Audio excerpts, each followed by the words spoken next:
Looking for bloodstock that shapes the world? You can find it here. Foundation mares that will shape the breed. Weanlings with prime potential. Your next moment in the winner's circle. It's all waiting for you here at the world's marketplace. Keeneland November Breeding Stock Sale, where the future is found. Beginning Tuesday, November 5th.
Welcome to Today at Keeneland. Scott and Gabby with you for the next 30 minutes, and we've got a band playing behind us, Gabby. It's Big Blue Day, and it's the UK alumni band that is playing music behind us. Feels like a game day feel. You ready for this? It really does. I am ready for this. This is actually getting me a little pumped up. Let's go. It's been a while since I've been to a college game. I got to go back. There's a lot going on today. Maybe tomorrow? Can you handle this tomorrow? Well, the game's in the evening, right? It's not during the day. You can go after the races. Just free up your schedule. You got nothing else going on. So the UK Alumni Band is playing right now. The homecoming court presentation will take place in the Werner Circle after race number 1. UK Cheer is here, so there is a lot of activities happening, activities on the North Terrace. Make sure you check out all the things that are involved in Big Blue Day here today at Keeneland. I know a lot of folks will go from the races to Big Blue Madness tonight. You're one of them. I absolutely am one of them. I'm happy to see you excited about this event tonight. Well, thank you, Gabby. It's I awesome. appreciate it. Shout out to my man, Van. He's the one who hooked me up with tickets. Van is the man. No pun intended there. Or it rhymes. There's no pun. Easily. Anyway. Let's move on to the Super saying. High Five. As I was saying, back on track. Toyota Super High Five over 5,100. That's in the 10th and final, carrying from yesterday. So make sure you pay attention to that 10th race. We'll remind you of it. Kurt will as well. Over 5,000 carries in the Toyota Super High Five. Ready to look back at yesterday? Let's do it. We'll start with race number 5. Manushka, the French import for Brendan Walsh and Tyler Gaffalione aboard, was sensational in her U.S. debut. Unreal. I thought that she was not going to be able to navigate this trip, but it was an awesome ride by Tyler Gaffalione to weave his way through traffic. And then we saw Major Dude with a huge effort yesterday. Flavien Prat taking the final 3 races of the day and absolutely putting on a clinic. He wrote those races, these 3 races, similar. He just sat in that pocket up against the rail, eased out, found a gap, and went on. And World Record had to come around a few more horses, but he was very good. I did feel bad for you, though. Thank you. Agu ran a good race in here in defeat. He was nearly there, but he couldn't get to World Record. I just need to start betting win place because all of my horses have been finishing second at this meet. Half Dome, though, did like this horse in the nightcap, and he definitely lived up to those expectations for Michael McCarthy. And Flavien Prat, as I mentioned, taking the final 3 races of the day and really just making it look easy.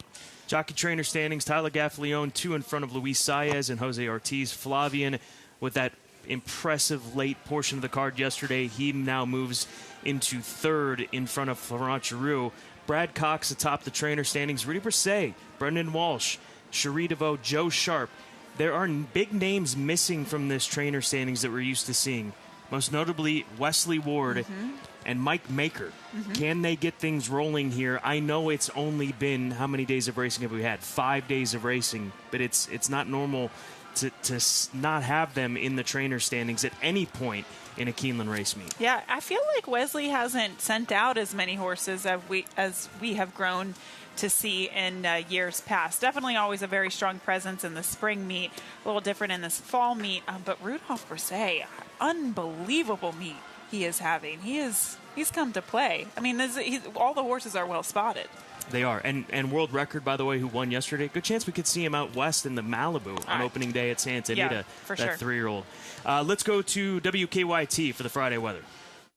All right, we have made it to another Friday edition out at Keeneland.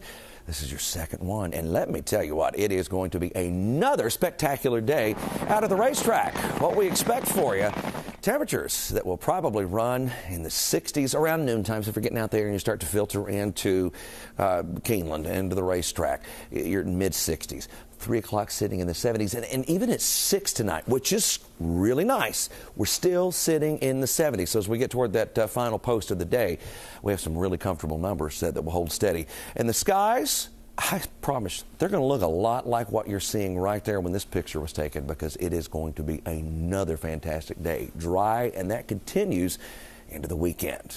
Good luck out there.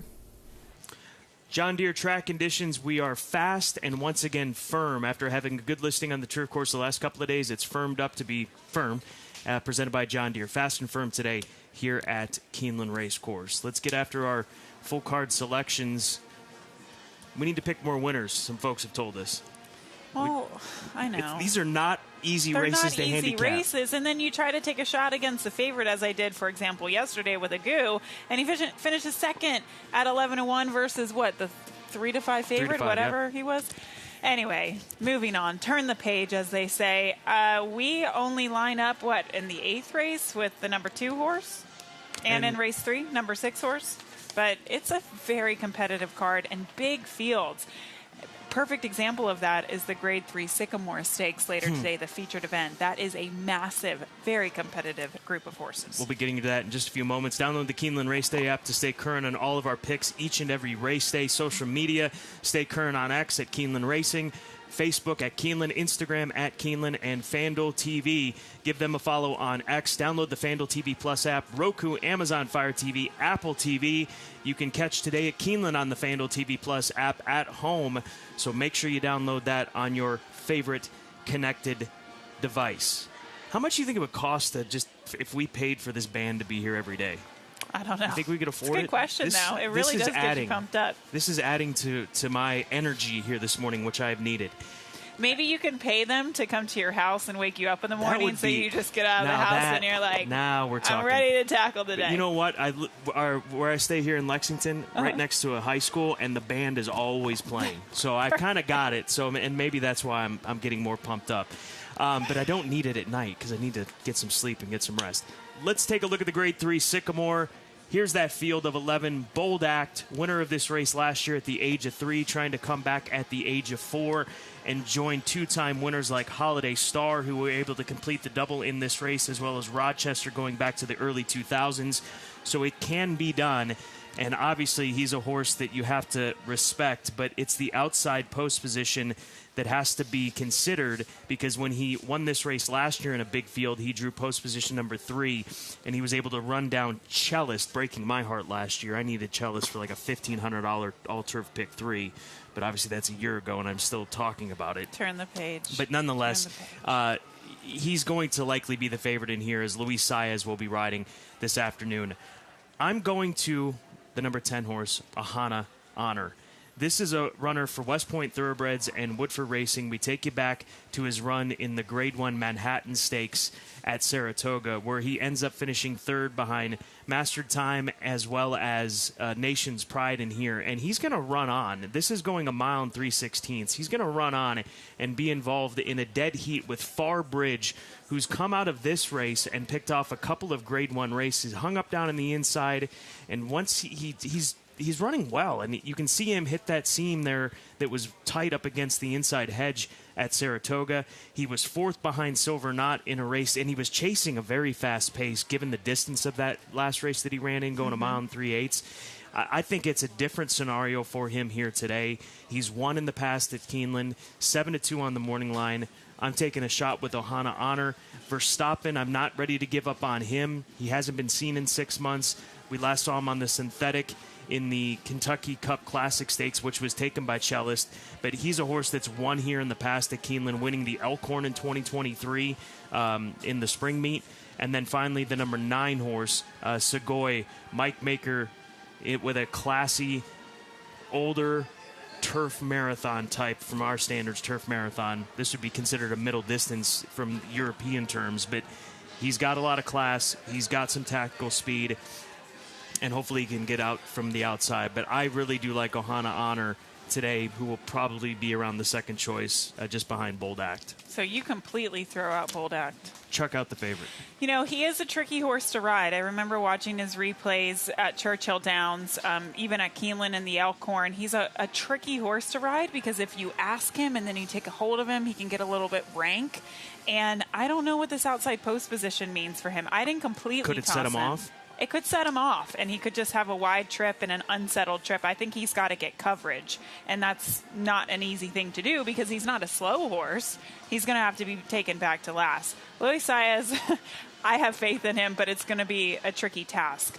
The 3 Highway Robber, and it's so funny seeing you go through your horses because we could not disagree more. I mean, if we were playing a group pick 5 ticket, we would be all over the place here. Highway Robber, though, I love that Tyler is aboard this horse today. He ran fine last time out in the Turf Cup at Kentucky Downs. He, I think, found himself too far off of the pace and then made a bit of an early move, and it just didn't work out for him that day going 1.5 miles. He still can go 1.5 miles in my mind. He has won at 1.25 miles. He's been effective at the flat mile. He is just very, very versatile. But at 1.5 miles, I think you kind of have to time his run appropriately for that little kick that he has. And he does have a turn of foot and an impressive kick. So hopefully he can save ground towards the inside, get coverage, and then come with that closing kick. He'll be the top pick.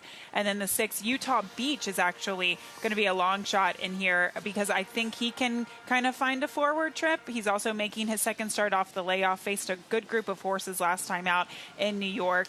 And again, look at his race last time. He went 1.5 miles at Keeneland. I know it was just against Allowance Company, but when you beat a turf field by over 4 lengths, you are dominating that field. So I think he's got some sneaky class lines here, although he's not as proven as some of the others in here. And then I'll throw in Bold Act in that 3rd spot. But he does have, Luis Saez is really going to have to bring his A game to figure out this trip today, which I have faith. I'm with you on YouTube. Utah Beach, my take is I think he's like a next year horse. I Once could some see of that. these older horses, get a little older or they wrap up their careers, that's just my take on him. But yeah, I can understand why you've got him in today's Grade 3 Sycamore. For more on the feature, let's go to Tom Leach. Let's start with Highway Robber for trainer Brian Lynch. His horse seems to be in the best form of his career, coming off a 98 Beyer last time out. And Lynch says this horse at age 4 has kind of found his niche at these turf marathon distances. Unlucky the other day. I think he was out the back door, gave himself quite a bit of work to do, only to be beaten half a length. So very, very credible effort. Look forward to the Sycamore because he's trained as good as a horse could train coming into it. Why does that distance fit him well? He just seems to have enjoyed that marathon distance, and, not a lot of them do. So when you get one that wants to run that far, it's always a big help. Verstappen is another horse who is a specialist at this 1.5 mile distance. Jockey Declan Cannon will ride him as he did in April of 23 when this horse won at 1.5 miles on this grass course in the Elkhorn.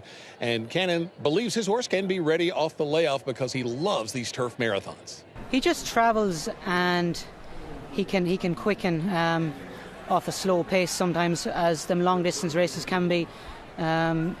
He's very tactically, he'll put you in a good spot if the pace is on. So he just you can ride him any way you want, which is a great asset to a jockey. He's one going along on this turf course. Is he any better here than other places? No, but you'd like to think so. It's always good having course and distance form, and but I just know he's doing great coming to this, so he should show up even off a good layoff. Verstappen's one of 4 horses in this field who has already won over this Keeneland turf course. There's also Ohana Honor, Segoy, and Utah Beach. Thank you, Tom. Thank you, Declan. Thank you, Brian Lynch. Let's move into our key races of the day. We're going to go early in the card to start. Race number 3, an allowance race on the turf course for 2-year-old fillies. And you can see that the number 5 horse is scratched out of here. Mean Eileen is the morning line favorite. That's the number 10 horse. I go to the number 6 on top. She's All Charm for Owen Hardy and Godolphin homebred, daughter of More Than Ready. And here's a filly that broke her maiden on debut at Ellis Park, and she lugged in a little bit that day, but was still good enough to win. And here today, that we take you back to in the Untappable Stakes, she's going to start to do that as well. She is got ability. It's just a matter of her straightening out. She starts to lean in at this point in time, tried to straighten her out. She's leaning in a little bit more. They add blinkers today, and I'm hoping that the addition of blinkers are going to straighten her out, because she's even doing it a little bit there, and she just can't keep a straight path, but she obviously has some ability. This is a step down in class into Allowance Company. Finished the 6th that day as one of the favorites. She was, just shy of 3-1 on that afternoon. So I'm hoping that the equipment adjustment on She's All Charm will straighten her out, keep a straight path, and keep that momentum going forward that she had shown in both of her races, obviously in winning, but also obviously running well enough to finish, only beaten 3 3/4. I think Kentucky Downs probably exaggerated that too. I think so too. Yeah, you can see even really professional horses at Greenlee at a track like Kentucky Downs. It's been a long time since I've been to Kentucky Downs. By the way, 6, 4, and 10 are the numbers there. I'm not going to get into the second and third choices. But there's like a slight bend right there before the turn. I think some horses get lost. They follow others, and it just kind of – it's something that it's different, right? It's just a different scenario. And when you come around the turn, say at the quarter pole, horses are used to switching over to the right lead when – they come out of the turn, and at Kentucky Downs, they switch over to the correct lead, but then it's such a long, undulating stretch run that they usually swap over to the wrong lead right before the finish line. I see it time and time again. And it's hard to train that into a lightly raced and experienced horse if that's what they're accustomed to training in the morning. But I agree with you on She's All Charm. She's my top selection. I was even considering singling her in the early pick 5. Race number 6, your key race as we move along in the program, and it's an allowance-optional claiming event where Fancy, installed as the even money favorite on the morning line for the Hyder family stables, bred by Cindy Hyder, daughter of Justify. A lot to like about this filly coming off of a stakes placing in the Groupie Doll. Yes, she is a very, very nice filly, and she is a filly that's slowly but surely improving. It did take her some time to break her maiden, and that happened in the slop back at Churchill a few starts ago, but she's really grown up, and she's been able to kind of step into deeper waters and really, outrun her odds. She was 16-1 last time out in the Groupie Doll, and I don't know about taking even money on her today. I like the one Enclosure. I think there's more to this filly. We'll take you back to her race at Ellis Park, a race in which she won by 6 lengths. And I know this is kind of a smaller field. It was only a field of 5. You wanted to be forwardly placed on the main track this particular day at Ellis. So she, quote unquote, rode the bias. But this is a legitimate filly. She's bred, impeccably. She's a Jebmont homebred. Now, the target was on her back last time out. A lot of people liked her in that 2 other than allowance race at Churchill Downs. I'm telling you, she did not like the track whatsoever. She never looked comfortable, never got her feet underneath of her. It was her first time on a sloppy sealed track. I know she's bred top and bottom for it. She's a filly by Arrogate, but she didn't handle it. Go back and watch the race. She was kind of falling apart throughout. She is a very nice filly. I remember her coming back off of the layoff at Ellis even prior to that in the fall of last year at Churchill Downs. That was a really impressive race. I think she can rebound today in a big way, and you're going to get paid because Fancy will take money. So Enclosure on top for me, Fancy, and then Inventing, who has a lot of speed, and she might be the fastest of all in here early. I've got the 4 Lexa on top. I'm leaning on the race day medication Lasix for this filly because she runs better on it, and she gets the opportunity to run on Lasix today. So that's my idea with Lexa, daughter of Gunrunner for Ups and Downs Farms and Mr. Lewis Wright. So I'll take my shot there with a filly at 10-1 on the morning line who has run well as of late, and we'll see how she fares on the short stretch here today with Gerardo Corrales, my man, in the saddle. That's a look at our key races. Let's take a look at the Clocker report, starting with race number 7 and Raining Flowers, the number 10 horse, 5-2 on the morning line. Homebred daughter of Midnight Storm drove a sharp half mile in 47-2 on the 30th of September right here at Keeneland, working in company with a West Coast filly named Poppyland, who actually ran well yesterday at a big price in one of those undercard races for Johnny Ortiz. Consistent filly, and she was a game 3rd in the P.G. Johnson Stakes at Saratoga. Her first start against winners, and has a reliable closing kick. That's in race number 7, the number 10 horse in Raining Flowers. And then in race number 10, what's her number? 5-1 in the morning line. 3-year-old filly returns to the races off of a long layoff. But the Bay daughter of Dialed In has been training forwardly for Joe Sharp, and she is sitting on a sharp 5-furlong breeze here at Keeneland, worked in company with an unraced Liam's Map filly named Map Out in 1 minute and 4/5. And Joe Sharp has had a really nice meet. Yeah, he had a winner yesterday that was hard to find, but his barn is rolling. Hard to find for me, but perhaps not for others. I think 11-1, something like that. It was a smaller type field, but yes, good meet so far for the barn. So those are the Clocker Report picks. Turf pick 3. Yesterday, we thought it was going to be tough, and it kind of chalked out in the end. I mean, it did chalk out. Turf pick 3. What was Brendan's filly's name? Minushka. Minushka, yep. I thought she looked definitely. She looked hard to beat. And then I didn't really anticipate all the money coming in on the Michael McCarthy horse in the finale. But I don't see it being the same today. I think the pick 3 is more challenging. Bigger fields, and it's kind of harder to get through. Race number 5 starts $3 Keeneland trip. Pick 3 for me. I'll go 3 deep, 3, 5, 7, and 10. Alcove for Brad Cox. The number 5 horse, Urban Legend, for D'Angelo. Glacial Power, who gets Gaffleone now. That's a rider change on the 7. Tyler Gaffleone rides the 7 in race 5. And then the 10 horse, Al Amique, a Kitten's Joy gelding who's never seen grass. So give me Al Amique on the ticket, trying turf for the first time. Race number 7.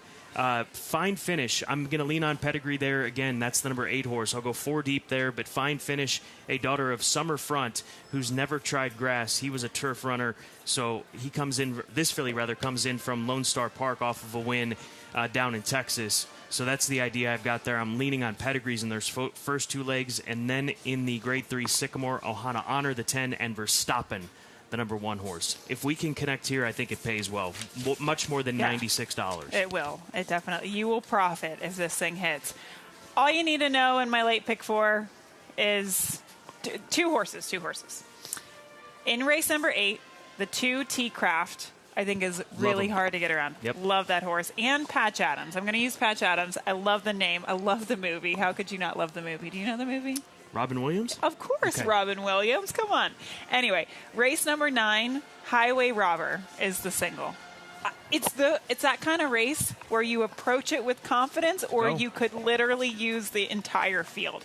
I like Highway Robber. I thought he was too far off the pace last time out. He gets a good inside post position today, save ground, come with that closing kick, and please do me a favor and have coverage in that final race because it's a tricky one. That's it. I think it's the time of the meet where we got to come with more confidence. I'm confident. I woke up, I hired a band to get me out of bed this morning. Well done, Gabby. Sales Grad Spotlight, race number 10, Arasu. In race number 10 is the number 13 runner who draws in. It was hip number 1900 on the nose back in the Keeneland September 21 sale, September of 2021, $235,000 purchase price for first row partners, bred by Skyfall Thoroughbreds. Chad Brown, Irad Ortiz Jr. is going to get the opportunity to ride the Mendelssohn runner. So that's our Sailgrad Spotlight on Arasu in race number 10, the number 13 who draws in. Best angles, race number 8. You're going to take us back to T-Craft. Going to T-Craft. You read you my like mind this there. Horse, I right? do like this horse. What's not to like about T-Craft? He's back to sprinting. The last time that he sprinted, he set the pace in a race that was won by Chancer McPatrick, who's gone on to win 2 Grade 1s out of this maiden special weight victory at Saratoga, and he's only beaten a length. Then they stretched him out to a mile in that 1.5 turn Wilton shoot course, whatever you want to call it, at Saratoga, and he just wasn't nearly as effective. So gets back to sprinting today. There's Chancer rolling down the center of the course. He's, at least a length and a half clear of the rest of them in there. So give me T-Craft on top of the 1 Nick's Glory for Ben Colebrook, who's had some good runners for Korean Racing Authority through the years, and then also the number 4 horse Patch Adams. So I'm leaning on T-Craft. Who do you think's the favorite in the juvenile this year? Chancer McPatrick, East Avenue, or Jonathan's Way? I mean, he's probably a long shot to be the favorite. Maybe East Avenue based on buyer speed figure. Yeah, I think his he has buyer run was the bigger fastest. than those 3. 95, I want to say. It's going to be a good juvenile. It's going to be a good distaff. It's going to be a good Breeders' Cup. All right, I'm going to take us earlier in the card to race number 2. Kick off the early pick 4. Sorry, Desperate Proposal. There's a little bit of a story behind this horse because I was working at Churchill. It was a tough field. I didn't really know what to do from a handicapping standpoint. This horse opened up with early money, still held money, went off at 5-1. I think the second or third choice in the wagering. But the fact of the matter is this horse was bet. Like he could run first time out in a competitive field. And then this happened. He got pinballed out of the starting gate. No, that's not good at all. He got pinballed coming out of the starting gate. Brian Hernandez Jr. had to take him back to last, and then he was down on the inside, saving ground. He gets a little keen here. He's still learning. This was a first-time starter. You can see him getting in the bridle, really aggressive, and then he rushes up after that bad break, and then the door slams on him again. Ooh, so ugly. And that's really all you need to see about that, because it just the situation deteriorated after that, and he was 10th beaten 27 lengths. But the fact of the matter is, to put a bow on this, the horse got bet like he was live first time out, and he had a brutal trip coming out of the gate. I think he gets a better trip, hopefully outside post position, and Brian can steer clear from trouble. 25 to win. Win place, I should probably do, because this is how the meet has been going for me. Come on. Confidence, Gabby. Confidence is the word of the day. Sometimes you need to adapt to how the meet is going, and right now, the horses that I have, quote-unquote, loved have been finishing second. And I'm broke, because I've only been betting them to win. And you just had to Venmo some money for a turf pick 3 from yesterday. Did you get that done, by the way? I did. It's done. Just want to make sure. Those are our best angles. Here's Tom Leach for his long shot play of the day.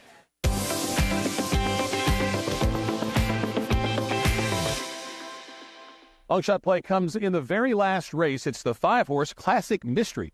Trainer Tommy Drury really spots his horses well at this class level. It's the second start off a little bit of a break. This horse is cutting back in distance and didn't get the best of trips last time. With a cleaner trip, with a good break from the middle of the pack, he's got enough speed to be close. Classic Mystery is going to be the long shot play to wrap up the card. Thank you, Tom. And we look forward to this 10-race card here on Big Blue Day. Speaking of Big Blue Madness tonight, our producer over on FanDuel TV, senior producer Christian Lee, he was telling me they've got like an LED court set up. I didn't hear about this like they did in the All-Star game. Sounds very last fancy. year. Very fancy. Very fancy. And he is out representing both UK and Keeneland with his little zip up from the Keeneland gift shop, recommend go to the Keeneland gift shop. You can find anything. Yeah, if you didn't come out ready for Big Blue Day, they've got you covered over there. There's a whole section dedicated to Keeneland/UK apparel, so you can utilize that today here on Big Blue Day.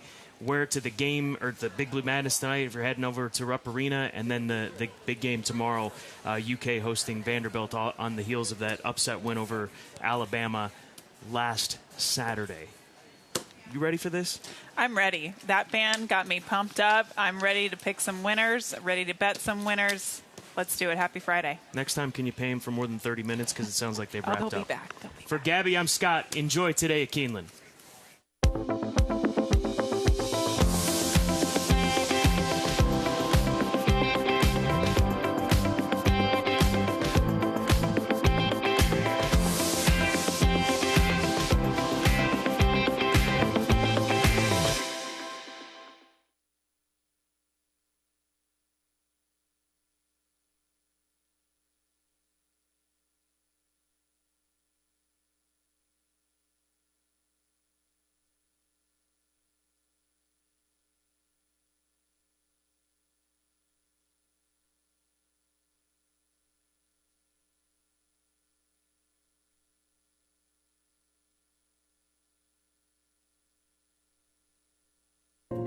Looking for bloodstock that shapes the world? You can find it here. Foundation mares that will shape the breed. Weanlings with prime potential. Your next moment in the winner's circle. It's all waiting for you here at the world's marketplace. Keeneland November Breeding Stock Sale, where the future is found. Beginning Tuesday, November 5th.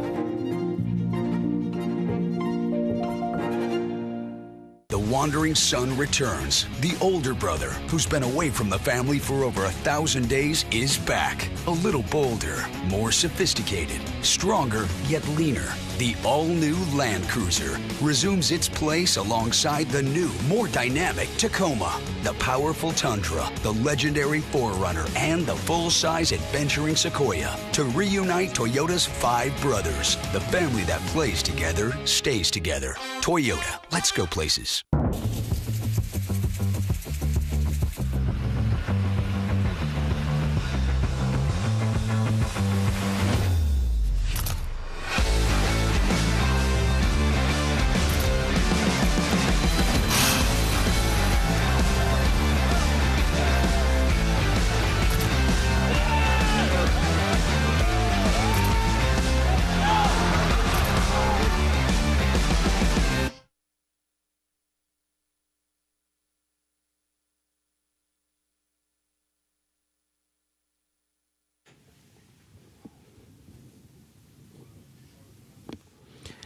Keeneland welcomes Hannah Ellis to the paddock.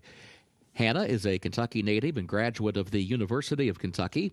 As an ACM-nominated country singer-songwriter, Rolling Stone Country named her an artist to watch, and CMT has included her in their Listen Up campaign.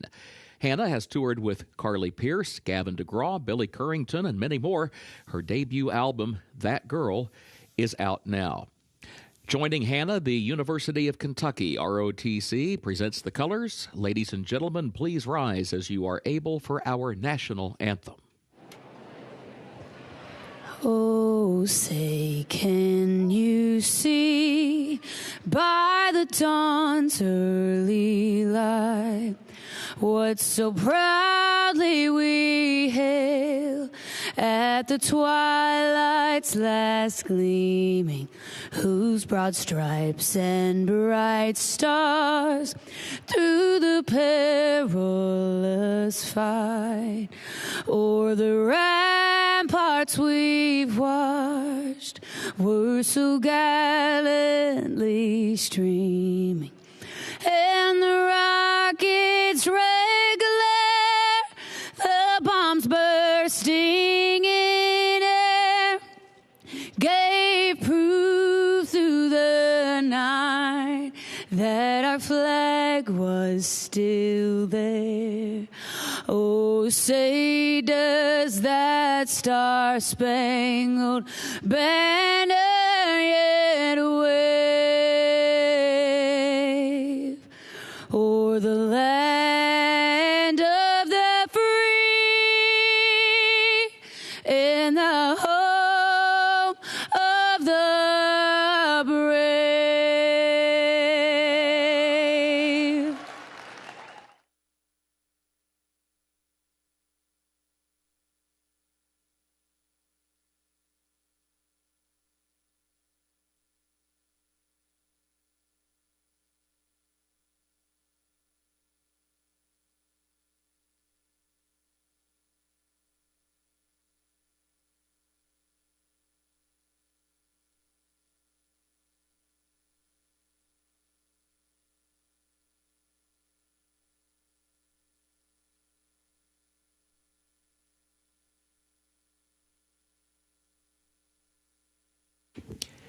Keeneland is proud to recognize Sue Kruger from retail as the Employee of the Day. Congratulations, Sue.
Good afternoon. Welcome to Keeneland Racecourse. Time now for a check of the John Deere track and turf conditions. Main track is listed fast and the turf is firm.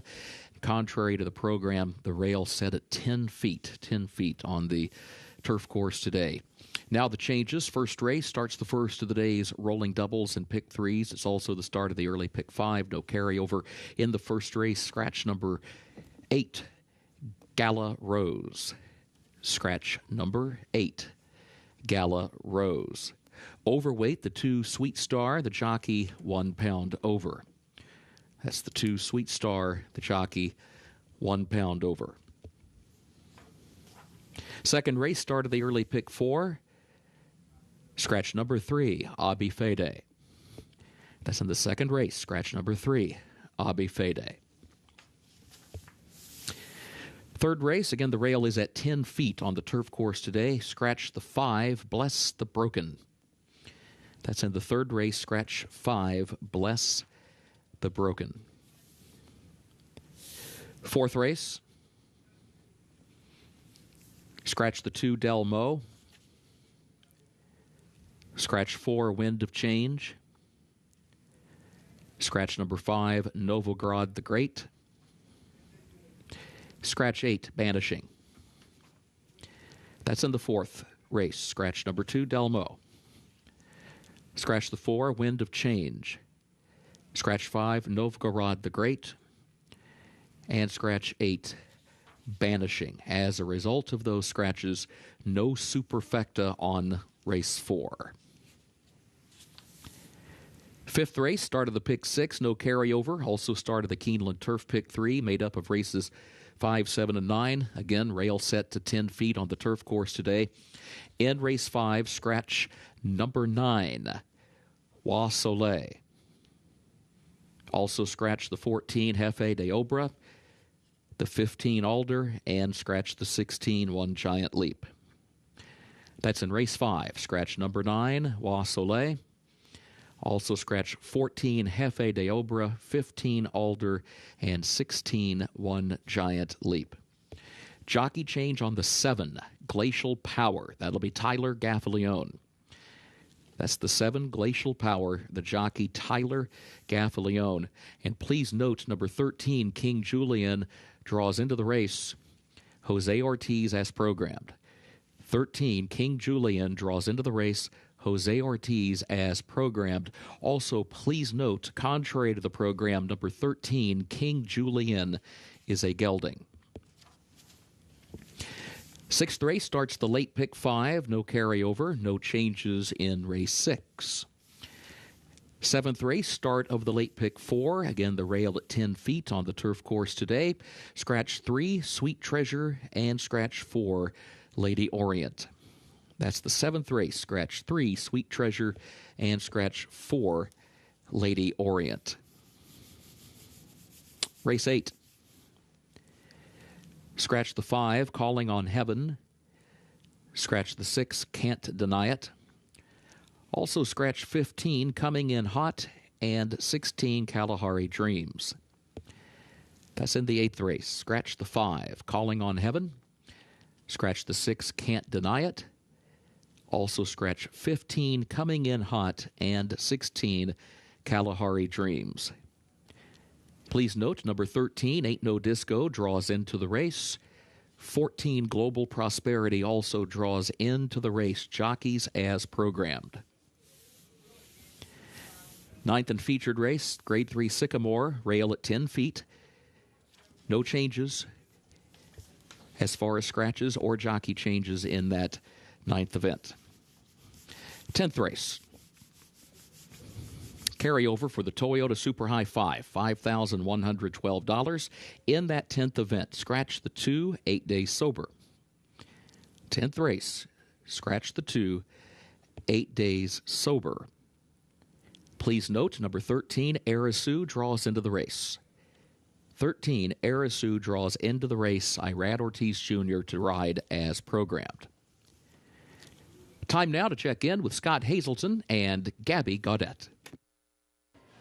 Welcome to Friday here at Keeneland as we get set for Big Blue Day here at Keeneland Racecourse. There'll be certainly a lot of UK fans out here, as also tonight it's a big night of sports as far as Lexington is concerned, not just racing here at Keeneland, but Big Blue Madness tonight.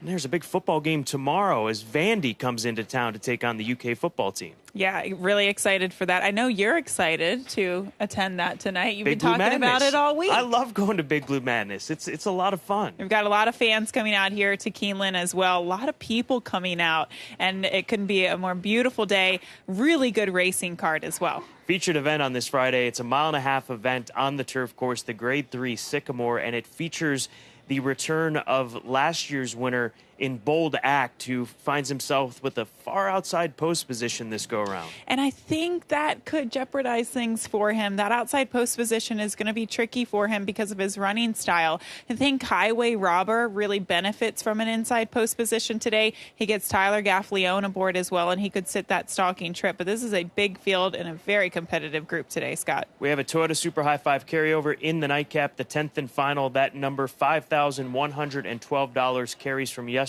So a Toyota Super High 5 carryover in today's nightcap, as we'll get this Friday card underway at the top of the hour at 1 o'clock Eastern.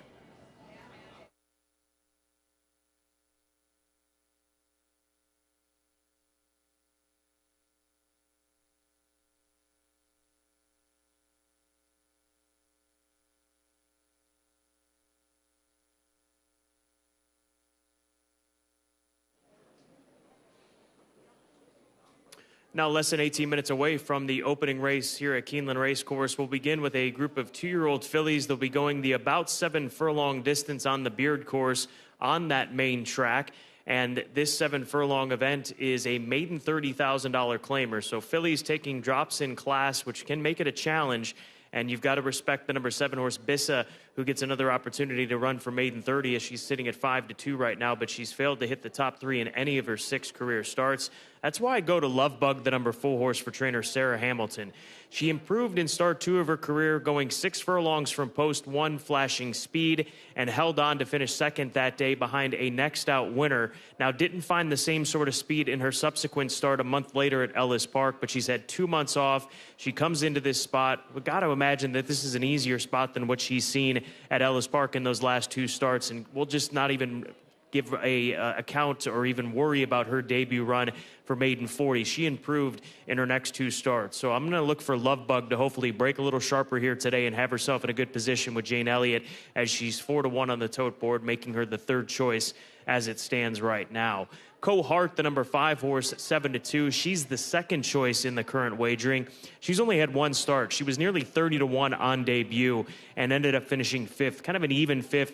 Pretty quickly run race given the level. They finished up 3/4 of a mile in 1:10.3, and she was beaten 9.5 lengths that day. I think that against this quality of competition that she is going to square off against here in the opener, it might go a long way, especially if she can take a step forward for trainer Paul McGee. Irving Mancata rode this filly on debut. She gets a weight break because of it, with Irving Mancata getting a 7-pound weight allowance as a apprentice rider. So at 7-2, she makes sense in this first race. And then finally, the number 6 horse, Don't Worry, is my 3rd selection. She's there. There she is. She's already been saddled up for Vicky Oliver, and Axel Concepcion gets the call. She takes the biggest drop, arguably, in this race. She was beaten a long ways in those 2 starts at big numbers at Ellis Park and at Kentucky Downs on the turf course, but she gets back to the main track.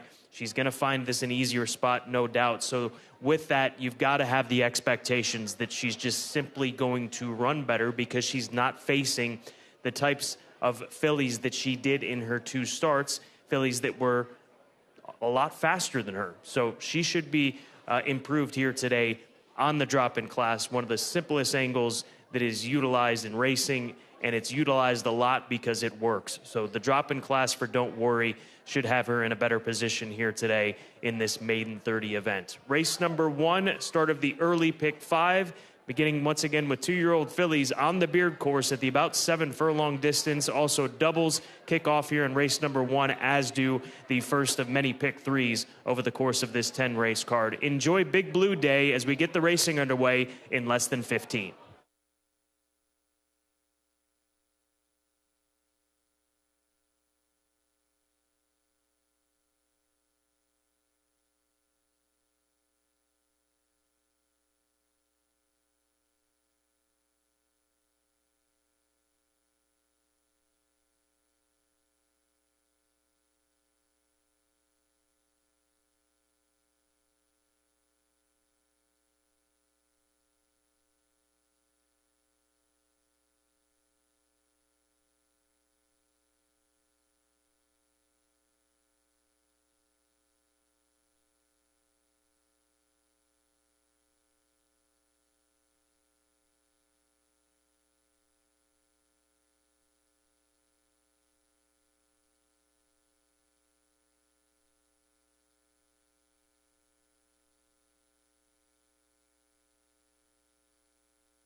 Horses are entering the track for Keeneland's first race. Double and pick 3 wagering started the early pick 5, no carryover. Beard course about 7 furlongs over the fast main track. Main track is fast. The turf listed firm. A reminder, the rail at 10 feet on the turf course today. In the opener, scratch number 8, Gala Rose. 8 Gala Rose is a scratch. Overweight, the 2 Sweet Star. The jockey 1 pound over. Post time 7 minutes.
Looking towards one horse onto the race course as we begin the frontside conversation. I'd like the look of the 5. I know I talked about this filly and her form and made her my second choice here in this opening race, but I was impressed by Cohart, with Irving Mankata in comparing her to this group of fillies. So just a simple physical observation. She's 4-1 on the tote board right now in a very wide open event, with the money being primarily placed on the 5 horses that will be drawn to the outside from post 4 to post number 9.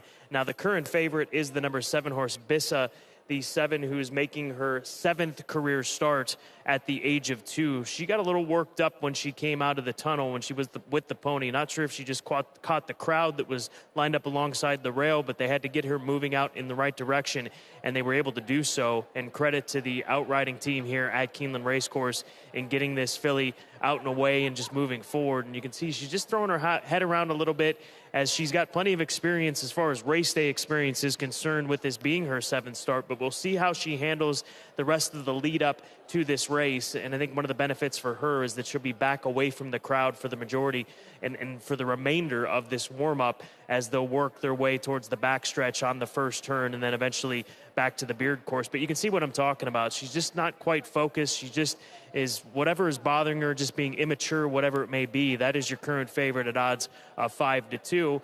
And this may be an unfair observation, because this may be something that she typically does and has done in the past. But she is the current favorite no longer. She's drifted now because perhaps of the way that she's acting. She went up to 7-2, now 3-1. As Don't Worry is now the current favorite, the number 6 at odds of 2-1. One thing I can tell you, the Pick 5 pool continues to grow. It's approaching $250,000, just shy of $240,000, with less than 4 minutes to post to get those plays in for the Keeneland opener here on this Friday. Good luck.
Horses have reached the starting gate for Keeneland's first race, start of the early pick 5.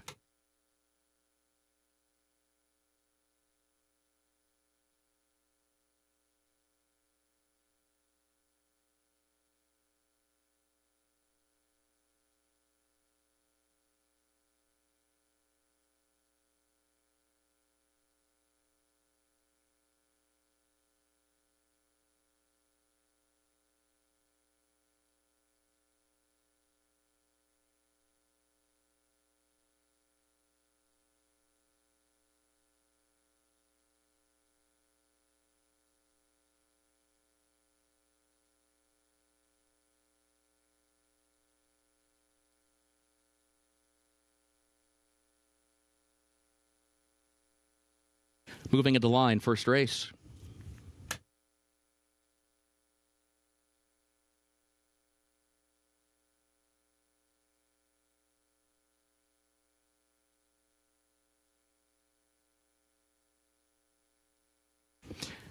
Bougie as a word goes in. Here's Bisa coming forward, along with Lovebug, who goes in now.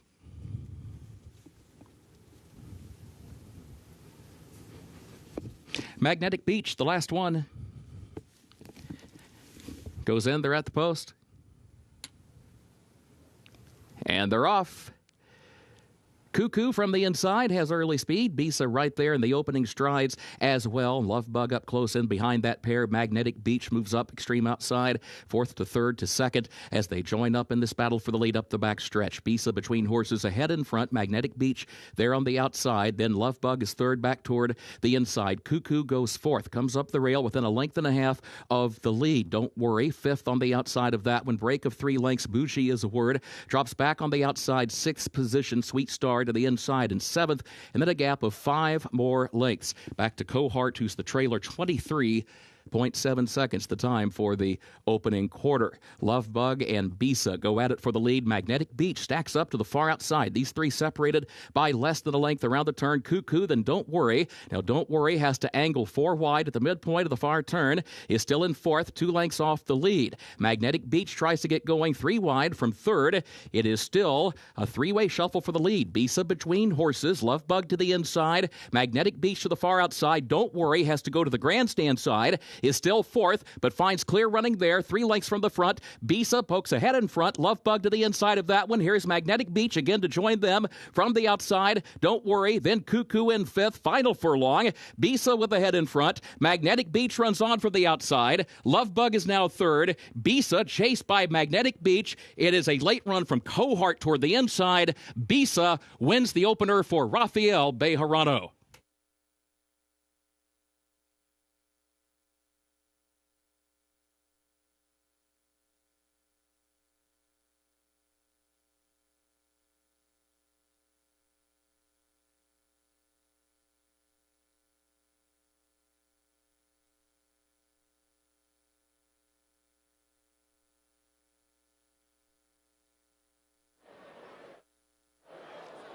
Well, in her 7th start at the age of 2, the daughter of Run Happy, Bisa, gets the victory. She was locked in a battle with the number 4 horse down on the inside, Lovebug, able to put her away. The main threat draws up alongside of her, or tries to, in Magnetic Beach, but Bisa just stayed steady and finishes this one off at odds of 5-2 as she drifted a bit in the wagering. 7-9, very close photo for the 3rd money here in the opener.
Unofficial results of Keeneland's first race: 7, Bisa was first.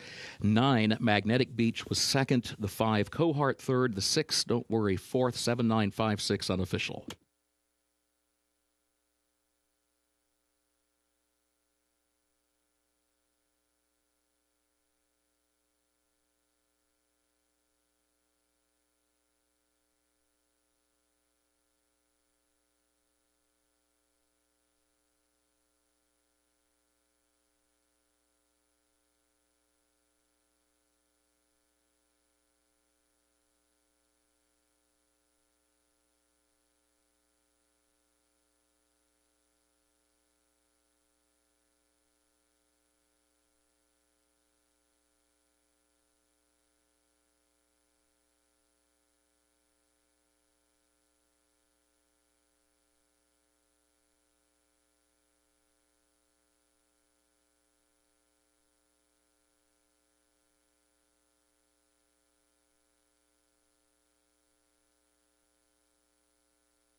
In the winner's circle for Keeneland's first race, number 7, Bisa. Owned by Equinox Incorporated of Ligia Caramore, trained by Eduardo Caramore, Rafael Bejarano is the winning jockey. Bisa, 2-year-old filly by Run Happy out of Bella Perdita by Badge of Silver, bred in Kentucky by Equinox Incorporated. Beard course about 7 furlongs in 1 minute, 31 seconds.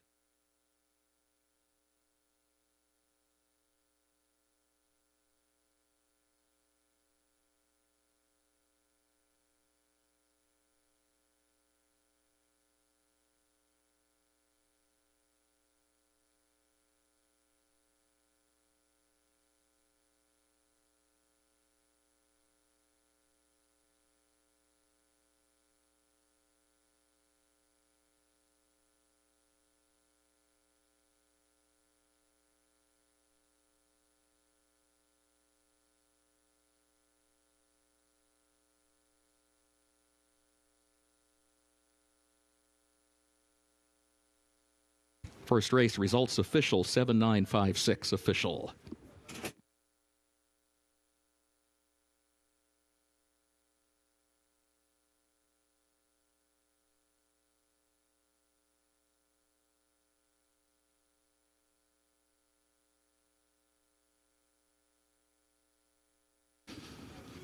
At this time, Big Blue Day, we direct your attention to the winner's circle. Today, in partnership with the University of Kentucky, we bring you Big Blue Day as UK celebrates homecoming. We welcome members of the UK Homecoming Court who will be honored on Saturday during the Vanderbilt versus Kentucky football game. Representing the court, Marche Dorsey, Maddie Duff, Jacob Greider, Luke Karam, Elizabeth King, Sarisha Lohano, Ethan Morgan, John Michael Morrison, Sammy Tate, Olivia Thornsberry. And also, please welcome this year's Mr. and Ms. Black UK winners JoJo Edmonds and Tiffany Madden.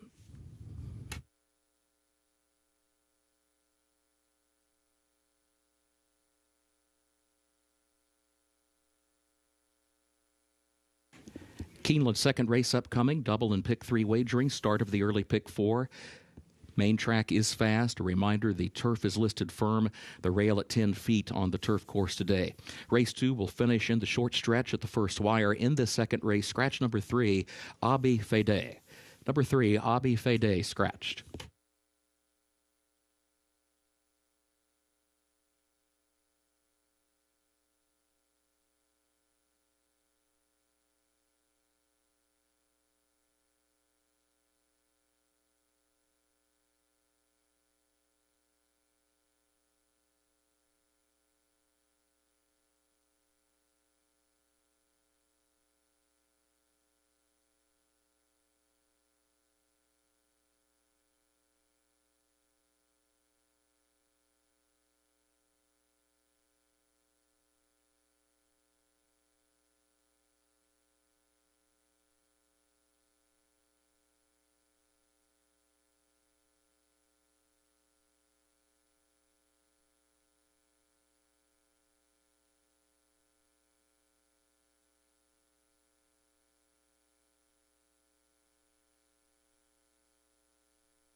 Race number 2, we stay with the 2-year-olds. These are 2-year-olds in a maiden special weight event restricted for horses that sold or RNA'd, reserve not attained, for $50,000 or less in their most recent auction. And currently the favorite is the number 4 horse. That is Concrete Cruiser for Joe Sharp, coming out of straight maiden special weight company at Kentucky Downs and Saratoga. I'm going to take a shot with the number 9 horse, Major Dax, for Jeff Hiles. This is a colt by Classic Empire out of a Warfront first dam, so the pedigree's there for the longer distance. And I think the running style, based off of a sample size of one race, shows that the added distance should benefit this chestnut colt. He's pretty down there, especially in the sun, glistening off of his chestnut coat, but he ran on from way back after not having a clean start in a sprint at Churchill Downs to finish 4th, only beaten 5 lengths. So the pace is not going to be as fast as he encountered last time out. That could lead or should lead to more forward position, but impressed by the way that he ran on. So I'm going to take a shot with Major Dax with the added distance here today in the early days of his career, just making his second start at the age of 2 and just under, a month removed from his debut effort at the end of September, on the 19th of September at Churchill Downs. So we'll see how he fares. He's 7-2 right now, getting attention for a lot of the reasons I think that I just implied here for race number 2. The number 2 horse, gifted by design for Jose D'Angelo, he's another one that to me acts like he wants to go a little bit further. He caught a quickly run race on debut sprinting. He's bred to go 2 turns. He's a son of Gift Box, who was a Grade 1 winner in route races on the West Coast. He's out of Medaglia d'Oro first dam, so there is stamina or route on top of route as far as the sire and dam side of things. And Luis Saez takes the call. He's 5-1 right now, just hoping that he can step forward. And he made a move over the course of that 6.5 furlong run. So you can see why Jose D'Angelo is opting to run him long in his second career start, and also taking advantage of being eligible for this race restricted to horses that RNA'd or $50,000 or less, or sold or RNA'd rather for $50,000 or less at their most recent auction. He was a $37,000 purchase as a 2-year-old earlier this year. And then finally, the number 1 horse, Dual Income, currently sitting at 6-1 on the board. He routed at Churchill, but in a 1-turn mile event, and he showed speed that day, and he may show speed today going 2 turns. That 1-turn mile event, they can be quickly run races, and that was quickly run as well. He didn't have a clean start. I would imagine from in post position number 1, perhaps he'll try to go from that inside post, and the first wire finish, if he can show some speed, could make him a danger in here. But another wide open race, highly competitive race, evenly matched race. Concrete Cruiser, the number 4, still the favorite at odds of 5-2. I go 9-1 as my top 3. Gabby going 8-9-1 with her top 3. Starts the early pick for race number 2.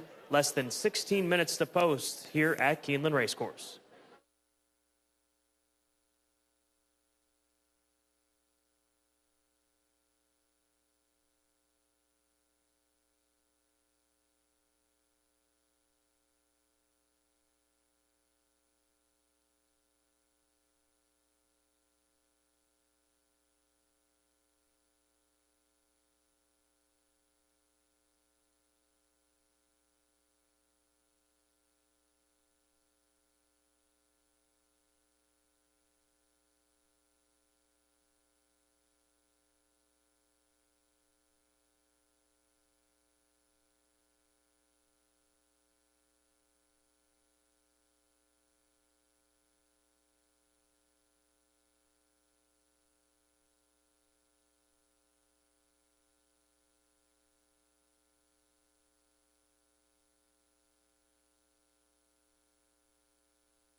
The horses are entering the track for Keeneland's second race. Maiden auction, 2-year-olds, sold or reserve not attained for $50,000 in their most recent auction.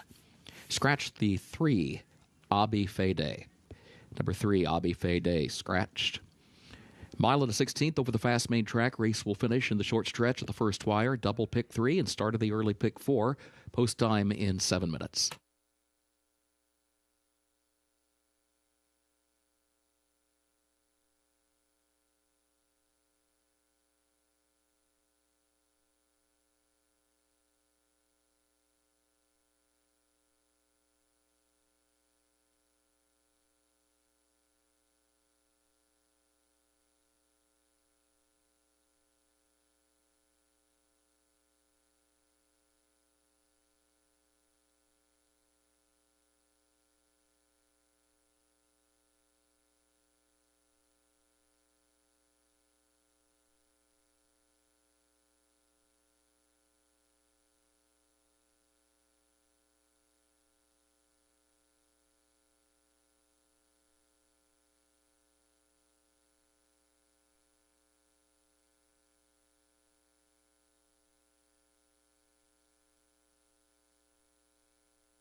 Taking a look at a few of these 2-year-olds that caught my eye as they came out onto the course, starting with Concrete Cruiser, the 2-1 favorite, well turned out by trainer Joe Sharp, who's had a wonderful start to this meet here at Keeneland for the fall. 3 winners from 8 starters thus far. There he goes off in his warm-up under Tyler Gaffalione, and he should be plenty fit for this start here today. This is his 6th start during his 2-year-old campaign, and fitness obviously can come into play when you've got some first-time starters and horses only making start 2 of their career largely. So really well represented from a physical standpoint. Concrete Cruiser sitting at 2-1 right now as the favorite. Also the 5-horse Surfin' M, the first-time starter for Greg Compton, who's 20-1 right now. Like the look of this colt by Take Charge Indy. Bought right at that purchase price of $50,000 earlier this year. He's been training up at Delaware to make the journey all the way down here to Keeneland. That's got to be viewed as a positive. Gets Christian Torres, but like the way that he looks, and he's feeling good in his warm-up right now as he's into the bridle and tugging Christian along here for race number 2. And then the number 7 horse, Why Not Him? It's a colt by Union Rags, who's also a bigger price on the tote board right now. He's 8-1 right now. He's actually getting attention from a 20-1 line for trainer Kenny Black. Training at Keeneland, training at Churchill and Ellis, so he's been local here to Kentucky. You've got to respect the action that he's taking. He just clicked up a point to 9-1, but he looks well out there as well. Why Not Him? One of the liver long shots from the morning line, live in the current wagering, is currently sitting at sub-double digits at 9-1 on the board right now. But still favoritism with the 4-horse Concrete Cruiser. Less than 3 minutes away from the start of the early pick 4. The pool over $115,000 here at Keeneland.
The horses have reached the starting gate for Keeneland's second race, start of the early pick 4.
Moving into line, race 2.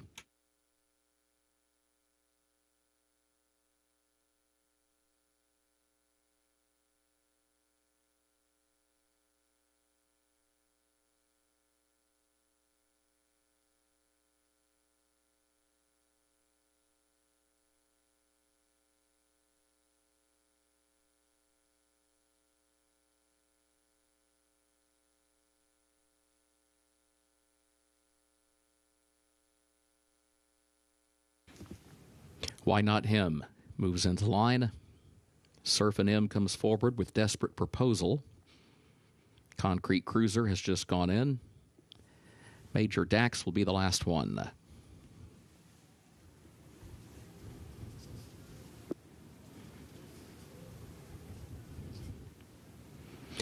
Surf and M squares up, goes into the gate, and the last one comes forward, Major Dax. First wire at the post. And they're off.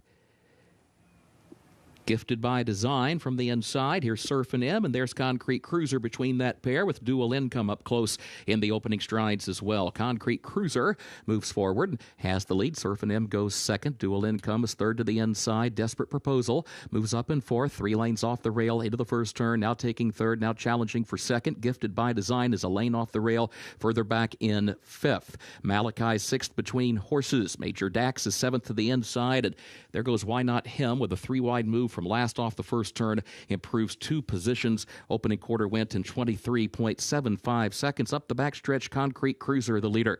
Concrete Cruiser against the rail leads it by a length and a half, now by nearly 2 lengths. Desperate Proposal second, a length and a half. And then Surf and M to the outside. Dual Income back toward the inside. That's the battle for third. Then a gap of 2 lengths more.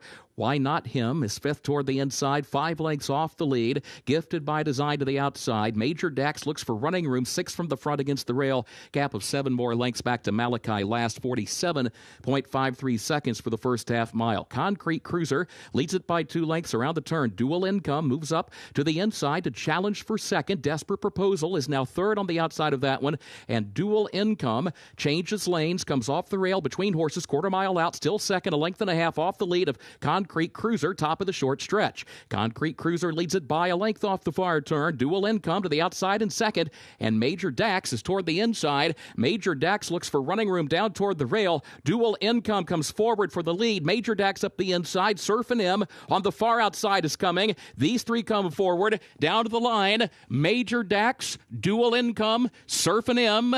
Major Dax wins it by a neck over Dual Income second and Surf and M third.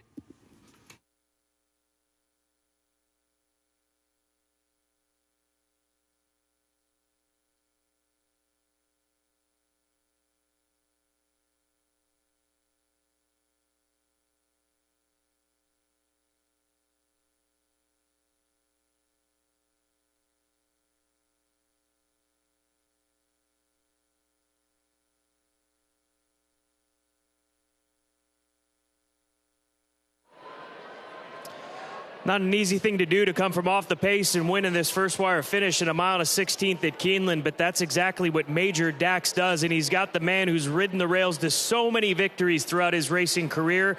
Jockey Corey Lannery staying down on the inside, got the horse through the hole, got enough run from him. He wins by a head in the end, and he was bet down to the favorite. Major Dax off at 2-1 for Jeff Hiles, the son of Classic Empire, scoring in start 2 of his career, first time going long.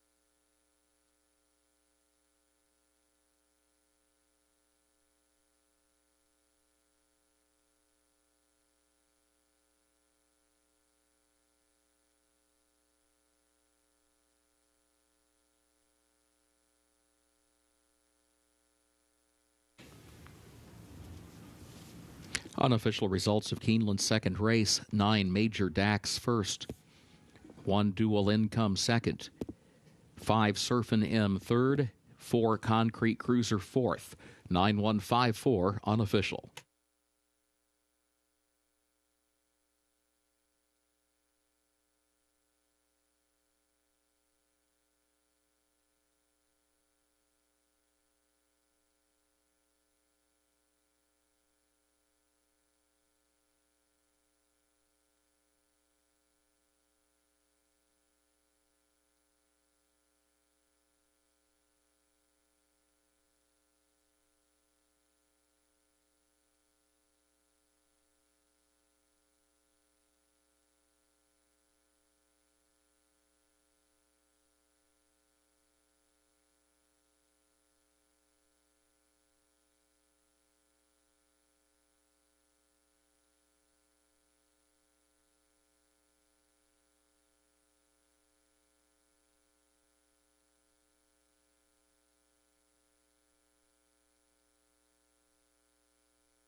In the winner's circle for Keeneland's second race, 9 Major Dax, owned and bred in Kentucky by Catherine Lurie. Jeff Hiles is the trainer and Corey Lannery the jockey. Major Dax, a 2-year-old son of Classic Empire out of War Office by War Front. Mile and a 16th over the fast main track, 1 minute 49.16 seconds.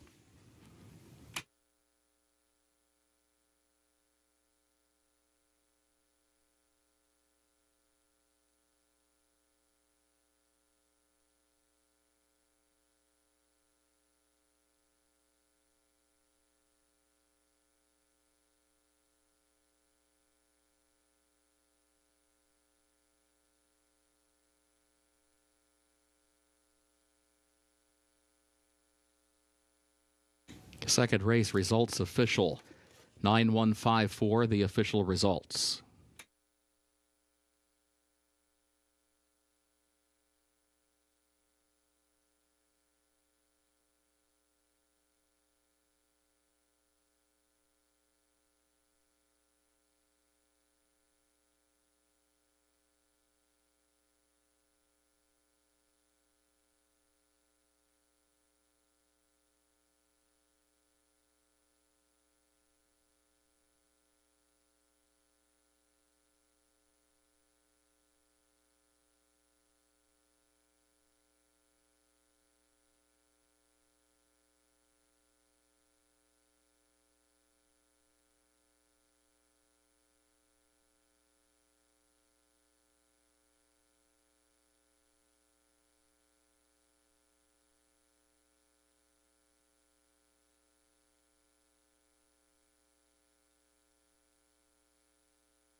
Today on Big Blue Day at Keeneland, we are honored to welcome the University of Kentucky's dance and cheerleading teams, along with everyone's favorite feline mascots, Wildcat and Scratch.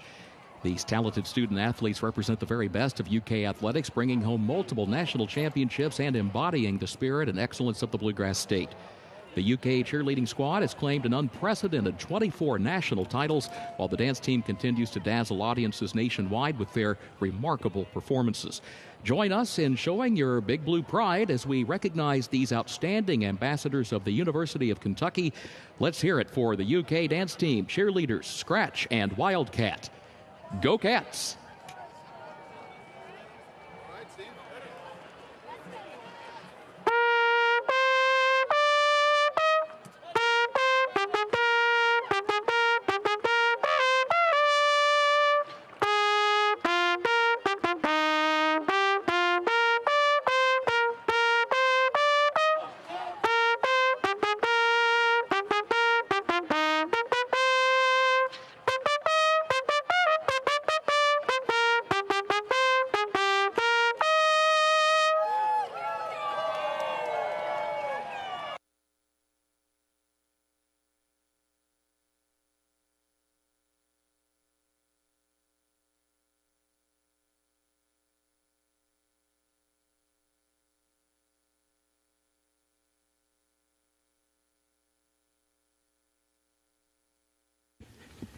Keeneland's third race upcoming. The turf is firm, and a reminder, contrary to the program, rail at 10 feet on the turf course today. Double and pick 3 wagering here in the third race. Scratch the 5.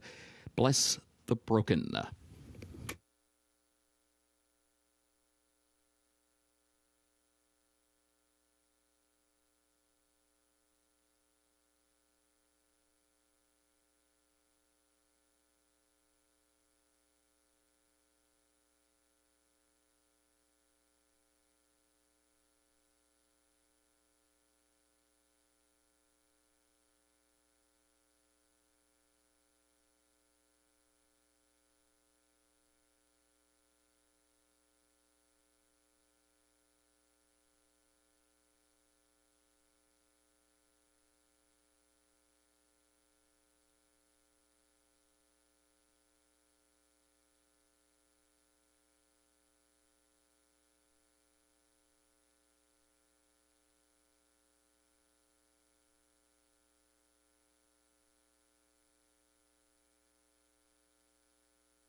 On to race number 3 here at Keeneland Racecourse, onto the turf course for the first time on this Friday afternoon. Reminder, the turf is listed as firm this afternoon.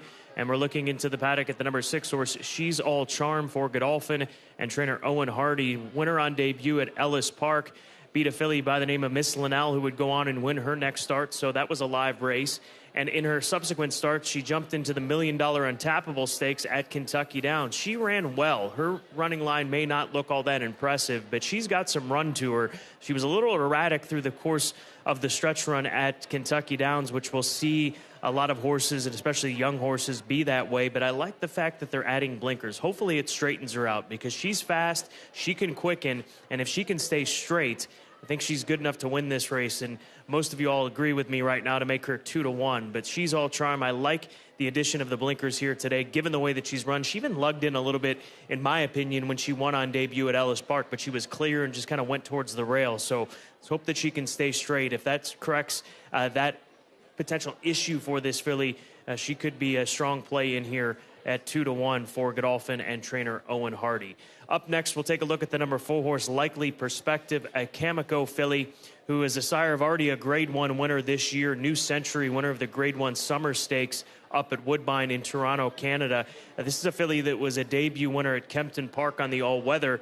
Her sire in Cameco was a top runner on turf, comes out of an Exceed and Excel first dam, so the move over to the turf really could agree with this filly for Balmar Equine, and they've acquired some nice horses over the course of recent years from overseas, and we'll see how this filly fares here today in her U.S. debut. She's had a pair of workouts since arriving to Alstall Jr.'s barn over at Churchill Downs on the dirt. Easy workouts at that, just a 3-furlong work and an easy 50 1/2 mile drill at Churchill on the 3rd of October. So moving over to the grass, looks like a lot of upside for this European import as she makes her first start on grass in her young racing career.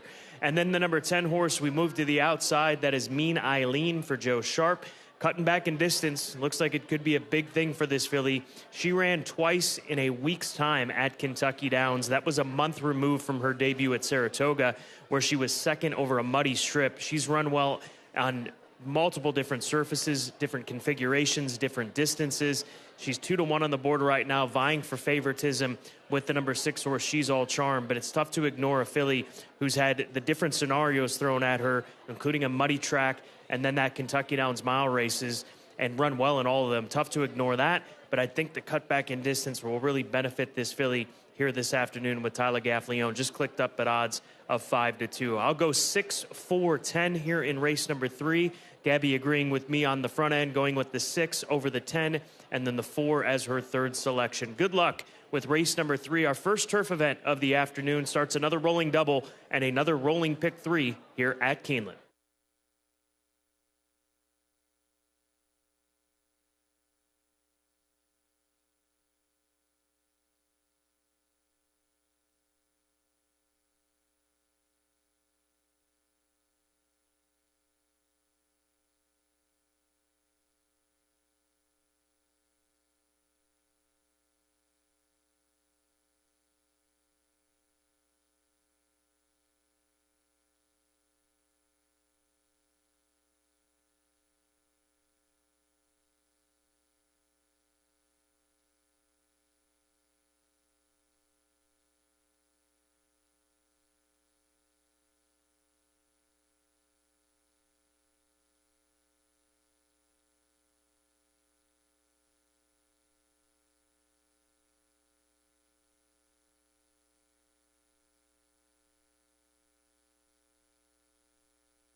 Horses are entering the track for Keeneland's third race, the Warrendale, an allowance for 2-year-old fillies at 1 mile over the turf listed firm. Contrary to the program, the rail set at 10 feet. Double and pick 3 wagering offered here. Scratch 5, Bless the Broken. Post time at 6 minutes.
Here's a live look at Cotillard, the number 2 horse for Louis Seguin, a filly by Temple City, who I've got to appreciate her enthusiasm to come out onto the racetrack. She was ready to come out here and get into her warm-up. She's leveled off quite a bit since getting with the pony. We'll see if they turn her loose, but like the way that she acted just wanting to come out onto the course. She's 19-1 right now, and this is a filly that was a winner in her second career start at Horseshoe Indianapolis.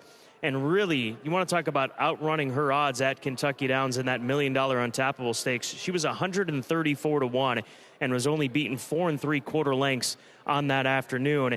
And in comparison, she was just a length behind She's All Charm, the number 6 horse, who's the current favorite at 2-1 in that race. So she is one that definitely looks like she could outrun her odds here today in race number 3 with less than 4 minutes to post. Our first turf event of the afternoon. Good luck to those getting involved. Race number 3, not more than a 2 allowance race on the turf course for the 2-year-old fillies, as we get an opportunity to see the freshman group continue the early portion of this card here at Keeneland on this gorgeous Friday afternoon. Good luck.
Horses have reached the starting gate for Keeneland's third race, the Warrendale.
Moving into line, race 3.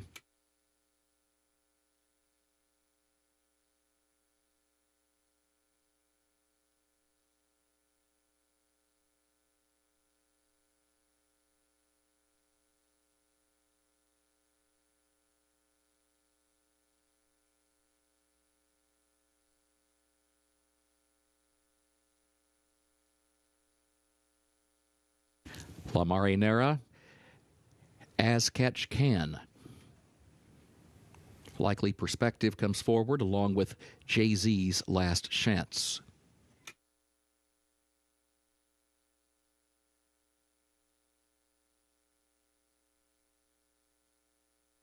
She's All Charm moves into line. Sweet Heat will be the last one.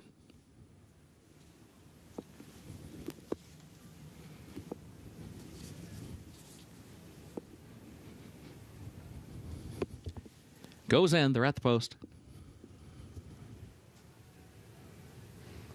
And they're off. Go Town and Cotillard have speed from the inside. They come forward in the opening strides, but they will have company. Jay-Z's Last Chance is up close as well. And there goes Mean Eileen. Now, Mean Eileen is caught wide heading into the first turn. She's 3 lanes off the rail in the 4th position. Up front, Go Town has the early lead. Cotillard outward from the rail is 2.5 length. Jay-Z's Last Chance is now tucked away 3rd against the rail. And then Mean Eileen in 4th, a lane off the rail off the first turn, just over 3 lengths off the lead. She's All Charm back to the inside in 5th. Sweet Heat is 6th. La Marinera is a wide 7th up the back stretch. Poppy the Princess is back toward the inside in 8th. Likely Perspective is 9th. As Catch Can, last of the 10, 22.52 seconds was the time for the opening quarter. Go Town the leader. Go Town is on top by 1.5 lengths as they go to the far turn. And Cotillard is still there on the outside in 2nd, and Jay-Z's Last Chance is 3rd toward the inside. Mean Eileen, she's 4th, still outward from the rail, still 3 lengths off the lead, though. She's All Charm is 5th toward the inside, looking for more running room. She's 5 lengths off the lead, and then Sweet Heat is 6th as they come off the far turn, just over a quarter mile to go. Go Town to catch Cotillard 2nd, Jay-Z's Last Chance 3rd to the inside. Mean Eileen, then She's All Charm. She's All Charm takes aim from the outside, from 5th to 4th to 3rd to 2nd. She's All Charm to the lead. She's All Charm leads it now. Go Town fights on, but 2nd. Cotillard is 3rd. She's All Charm in front for Frankie Dettori. A late run from Poppy the Princess to 3rd. She's All Charm wins it. Poppy the Princess up in time for 2nd. Go Town was 3rd, and Cotillard was 4th.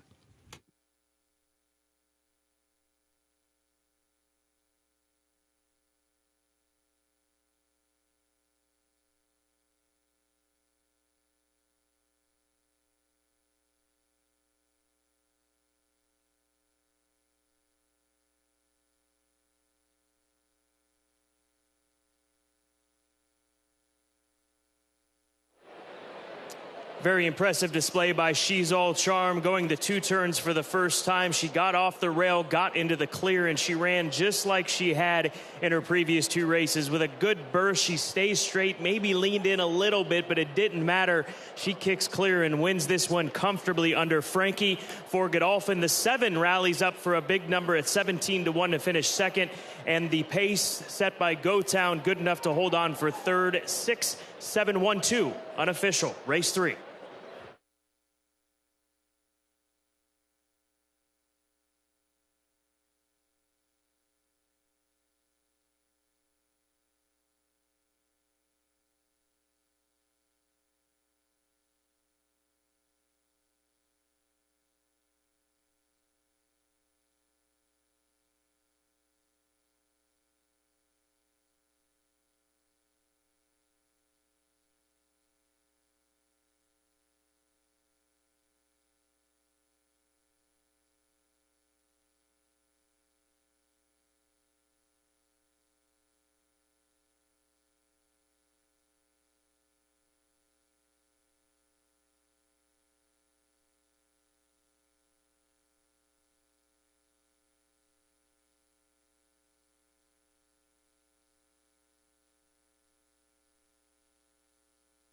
Unofficial results of Keeneland's third race: 6, She's All Charm first, 7, Poppy the Princess second, 1, Go Town third, 2, Cotillard fourth. 6-7-1-2, unofficial.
Moving into the winner's circle for Keeneland's third race, the Warrendale, the unofficial winner, number 6, She's All Charm.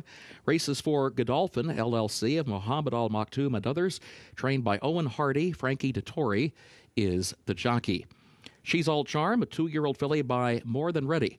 Out of 2 Charming by Bernardini, bred in Kentucky by Godolphin. 1 mile over the turf, listed firm, 1 minute 36.39 seconds.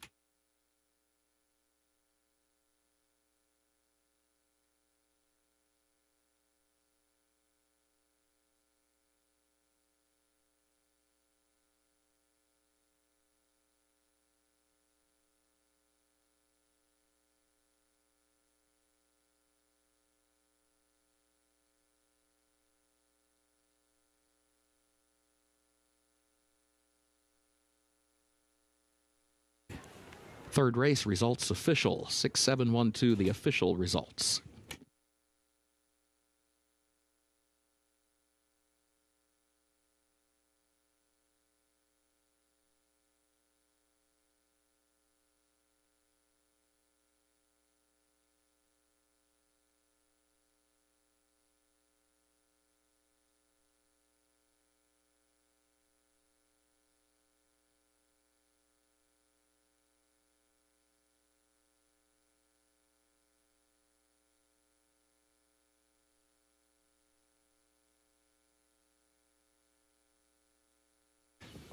In the winner's circle, the Warrendale Trophy presentation to the connections of She's All Charm.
At this time, we direct your attention to the Winter Circle. We welcome members of the Golden Wildcats who are celebrating their 50th class reunion. Today, we have the members of the Golden Wildcat Committee, represented by Bruce Breitenstein, Michael Burleson, Anita Casey, Carol Elam, and Joe Halcomb. And Alumni Association Board President Rob Crady and Executive Director for UK Alumni Association Jill Smith, thank you for your contributions to homecoming. Keeneland is glad to welcome each Wildcat back home.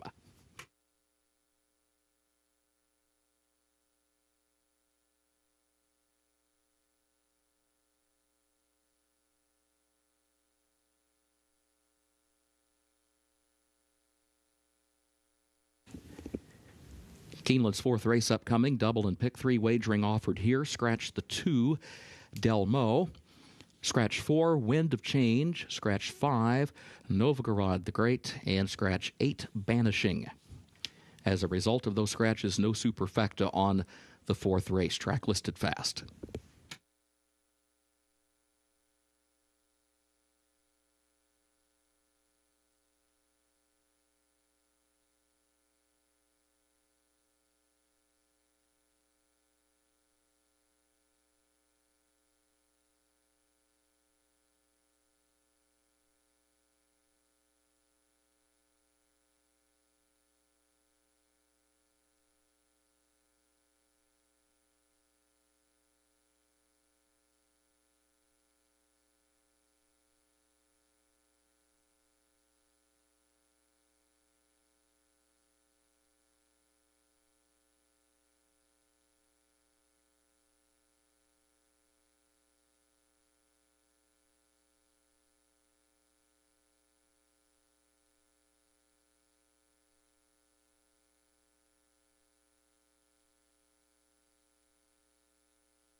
Race number 4, 16 minutes to post here at Keeneland Racecourse. Back onto the main track. 7 furlongs the distance. Out of the chute, 25,000 claimers. And this is a straight $25,000 claiming event for 3-year-olds and up with no restrictions. You've got the number 9 horse as the favorite, Trust Daddy. That's where I land with the son of Birdsong, the son of Birdsong for Kent Sweezy, who shipped out west to try to take advantage of the Ship and Win program at Del Mar and did so successfully. They dropped this horse in for $20,000. He cleared the non-winners of 3 ranks for 20 at Del Mar and won very nicely that day. And if he can translate that to a strong run here this afternoon going 7 furlongs, I think he'll be tough. 9-2 morning line, now sitting at 7-5. Tyler Gaffleone looking to get on the board here this afternoon at Keeneland Racecourse. But seems to be a pretty straightforward horse who likes to lay off the pace and make a steady run, steady advance, and not too far off the pace. So I think you can trust his form coming from Del Mar and that quickly run race. And as quick as that main track was at Del Mar over the course of the summer, he really had to be forward, and we'll see if he's able to do that here on this main track today at Keeneland, which to me may be playing a little bit different than we've seen so far this meet. May have slowed down a little bit from some of the times that we saw earlier in the week. But obviously, we've seen 2-year-olds and now a $25,000 claimer, so I don't know that we want to get too far into the weeds when trying to read a track profile here on the afternoon. But give me Trust Daddy on top, 7-5 on the board right now for Kent Sweezy and Starry Night Racing. The number 7 horse, Soaring Bird for Juan Cano, second race off the claim. They took this horse for 12-5 at Churchill Downs. He put together a strong performance for $25,000 going a 1-turn mile. And I think the cutback in distance will help him going from that mile race, shortening up to 7 furlongs. And he was well represented in that first race for this barn. The barn wins 17% of the time, solid number in a second off the claim scenario, as they are with this 9-year-old gelding by Tapazar. But he's got some back class to him. He's won 10 of 57, made over $483,000. So give some respect to Soaring Bird here in the 4th event at Keeneland. And then finally, the number 3 horse, Cathedral Beach. He'll drop back in for $25,000. Last time that he ran for a tag, he was taken for $25,000 at Ellis Park off of Tom Amos. And he was making steady progress, at least picking up positions over the course of 6.5 furlongs at Ellis. So 7 furlongs looks like it's well within his wheelhouse. And all you have to do is look at his career form at this distance. He's 3 for 3 going 7/8 of a mile, the distance he gets a chance to run at here today. So we'll see how that fares and if that gets him back into the winner's circle this afternoon. The Cathedral Beach 5-2. That's currently making him the second choice in a very tight race for favoritism in here. The biggest price on the board right now is 5-1 on the number 7 horse, Soaring Bird for Juan Cano. So a wide open race, the definition of a wide open race here in race number 4. Good luck at Keeneland. Less than 13 minutes to post.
The horses are entering the track for Keeneland's fourth race. A claiming race, 3-year-olds and up, the price $25,000. 7 furlongs over the main track listed fast. Scratch the 2, Delmo. Also scratch the 4, Wind of Change. Scratch the 5, Novgorod the Great. And scratch number 8, Banishing. As a result of those scratches, no superfecta on the fourth race. Double and pick 3 wagering are featured, however, and post time coming up in 7 minutes.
Horses have reached the starting gate for Keeneland's 4th race.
Moving into line, race 4.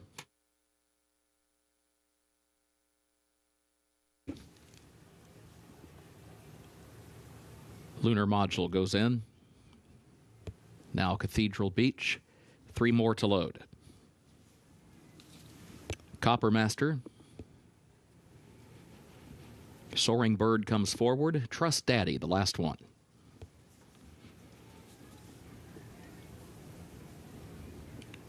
Last one going in.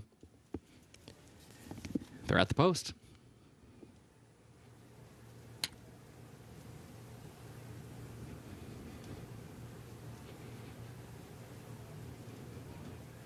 And they're off. There goes Trust Daddy. Trust Daddy comes out for the lead from the far outside, goes right to the front, already opens up a couple of lengths by the time they hit the backstretch. In fact, Trust Daddy now will angle down, plenty of room to get clear and move down to the rail. Trust Daddy leads it by a length and a half. And here's Soaring Bird, who moves up now closer to the leader in that second position. The gap of 2 lengths back to Lunar Module to the inside. Cathedral Beach, who's there on the outside, and Copper Master is last of the 5 and is running just over 5 lengths off the lead after an opening quarter, 22.76 seconds. On to the far turn, Trust Daddy, the leader. Trust Daddy leading Soaring Bird a length and a half, followed by Lunar Module toward the inside, still running just over 3 lengths off the lead. A gap of 2 more. Cathedral Beach is in 4th, and Copper Master is last of the 5 as they move single file around the far turn. And Trust Daddy is still in front, still chased by Soaring Bird, and still 2 lengths between them. Gap of 4. Now 5 more lengths back to Cathedral Beach, who swings to the outside of Lunar Module. Copper Master is last. Trust Daddy, the leader, into the stretch. Soaring Bird second, and still 2.5 lengths separate the top 2, just over 1/8 of a mile to go. Trust Daddy, the leader. Trust Daddy has been chased all the way by Soaring Bird, but still maintains a 3-length lead, moving by the 16th pole. Then Cathedral Beach in 3rd, and Trust Daddy in front. Trust Daddy, Tyler Gaffalione. Trust Daddy, a front-running victory. Cathedral Beach is running on from the outside and gets up for 2nd over Soaring Bird and Copper Master.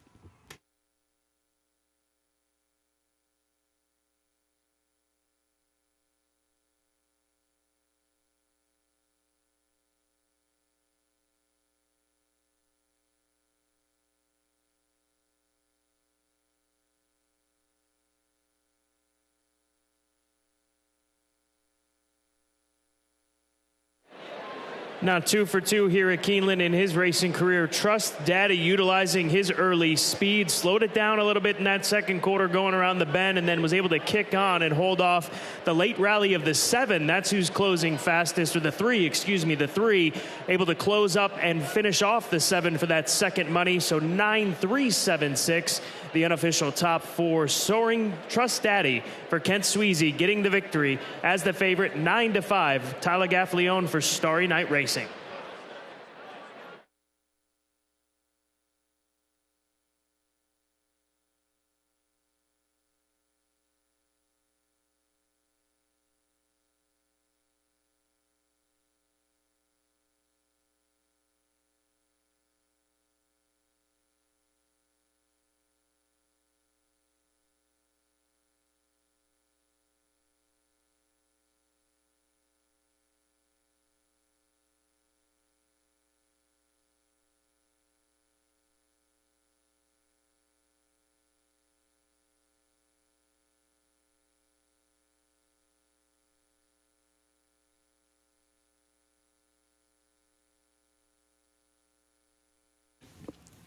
The unofficial results of Keeneland's fourth race: number 9, Trust Daddy, first. Number 3, Cathedral Beach, second. The 7, Soaring Bird, third. 6, Coppermaster, fourth. 9376, unofficial.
Moving into the winner's circle for Keeneland's fourth race, the unofficial winner, number 9, Trust Daddy, owned by Starry Night Racing of Rachel Gerson, trained by Kent Sweezy, Tyler Gaffalione, the jockey.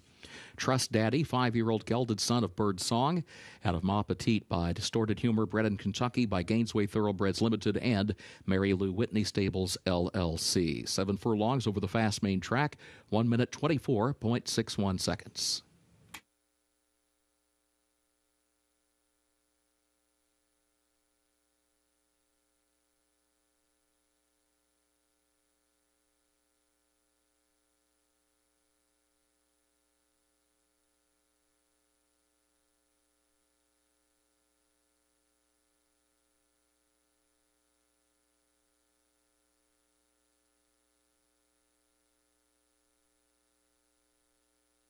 Results official for Keeneland's fourth race, 9376, the official results.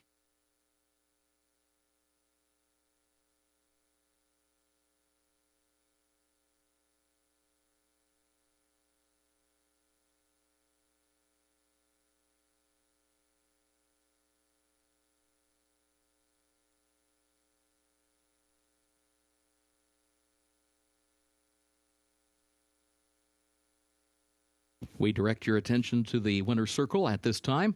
Today, on Big Blue Day at Keeneland, we welcome the University of Kentucky DanceBlue Committee. DanceBlue is an entirely student-run organization that fundraises year-round for the DanceBlue Hematology Oncology Clinic and culminates in a 24-hour, no-sitting, no-sleeping dance marathon. Over the last 20 years, DanceBlue has raised over $23 million. Each penny raised has contributed to the fight against pediatric cancer in the Commonwealth.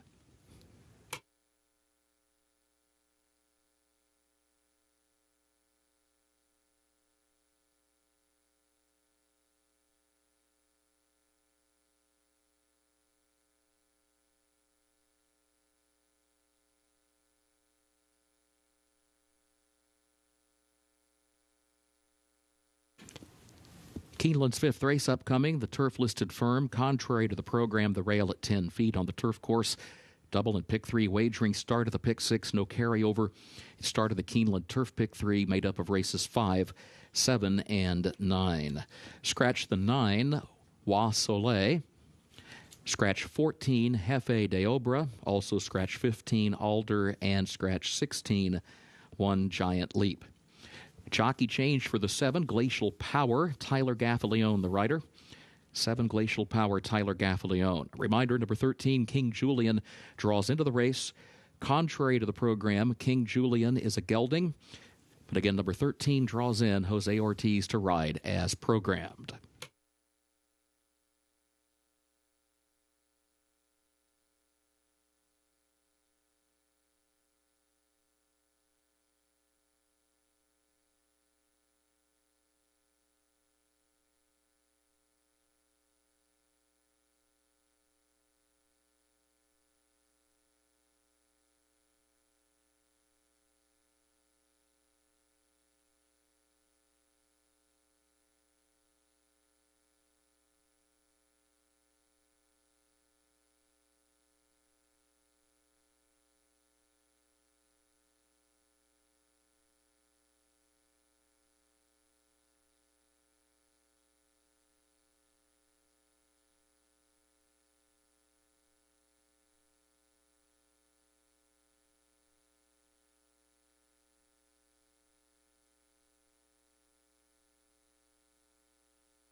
We have got some big opportunities that lie ahead here at Keeneland Racecourse. And in race number 5, this starts the $3 Keeneland Turf Pick 3, races 5, 7, and 9. The 9th being the Grade 3 featured Sycamore Stakes. And this first leg of the Turf Pick 3, $3 Keeneland Turf Pick 3, is a very, very difficult portion and first leg of that sequence, as well as the start of the Pick 6. First level allowance condition for 3-year-olds and up. They'll be sprinting 5.5 furlongs on the firm listed turf course. And I'm going to take a shot with the number 7 horse, Glacial Power. Jose Camejo trains this gelding, cuts him back in distance from that 6.5 furlong try at Kentucky Downs, where he lasted a long time in that group. He was only beaten a neck, but the shortening up in distance, his speed, he gets Tyler Gaffleone in the saddle at odds of 9-1. I'm very willing to think that he is going to be able to compete in and amongst horses that are shorter priced in this race here to start this $3 Keeneland Turf Pick 3. Gaffleone looking for back-to-back on the card. I'll take a shot with Glacial Power, who has been really good in his last 3 races between Churchill, Ellis, and Kentucky Downs. 3 uniquely different turf courses as he gets set to try Keeneland for the first time in his racing career. The number 10 horse, Al Amik, currently sitting at 32-1. I'm drawn to this Shadwell runner for Andrew McKeever, trying grass for the first time. He's by Kitten's Joy, who's been one of the best grass stallions that we've had in racing worldwide. And here's a horse that has yet to try the turf. He was debuted on the synthetic. He's been running against lesser companies, so stepping up in competition to try turf. And looking at the female side of things, the mother of this gelding has produced 4 turf winners. So I'll take a shot with the number 10 horse, Alamik, trying turf for the first time with that Kitten's Joy pedigree on the top side, and obviously the productivity of this Coltzer gelding's mother in being able to produce turf winners throughout her broodmare career. And the 3 horse, Alcove, for Brad Cox and Juddmonte Farm, broke his maiden in his most recent start, putting together a strong performance, and he showed up each and every step of the way over the course of his career. He looks a very straightforward type of runner. He gets good position, and he sprints home, and he doesn't miss by much when he has missed. So this is a step up in competition, first try against winners, but at 9-1 for Brad Cox, Florent Giroux, and Juddmonte Farm, just shows the depth of this field, which is currently being headlined by the number 5 horse, Urban Legend, coming off of a good run at Saratoga over a good listed turf course. Mentioned this does start the $3 Keeneland Turf Pick 3. Here's how I see it. I will use the favorite, the number 5 horse, and then those 3 runners in which I just mentioned. As far as race number 7 is concerned, it really doesn't get any easier. It doesn't get any easier any step of the way in this $3 Keeneland Turf Pick 3 sequence. The number 2 horse, Into the Fray for Rusty Arnold, put together a good run at Ellis Park. Throw out that Kentucky Downs run, the number 2 in race number 7. I think that you can forgive that performance. The number 6 horse in there, that is Shotgun Wedding for James Begg, coming down from Woodbine and with stakes placed in the Catch a Glimpse Stakes. Frankie Dettori gets the opportunity to ride the Woodbine Invader for trainer James Begg. The number 8 horse, that is Fine Finish, Summer Front Filly, looking at that pedigree to be useful on the turf course. That's the 8 in the second leg. And then in that same leg, the number 10 horse, Raining Flowers for Johnny Ortiz, drawn to the outside. She comes out of a 3rd place finish in the PG Johnson. Should be fine as long as the outside draw doesn't catch up with her. And then in the Sycamore, our featured event, I'll go with Verstappen, lean on his course form here at Keeneland Racecourse, having won the Elkhorn going back to last year. And then Ohana Honor coming out of some of the toughest races of any of these runners. So I'll go 110 in that final leg. $96 investment. Get involved in the $3 Keeneland Turf Pick 3. Big returns, I feel, on this Friday afternoon. And this sequence gets underway with this 5th race in less than 14 minutes. Best of luck here at Keeneland.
Horses are entering the track for Keeneland's 5th race, the Blandford Stud, an allowance for 3-year-olds and up, 5.5 furlongs over the turf, which is listed firm, and contrary to the program, the rail at 10 feet.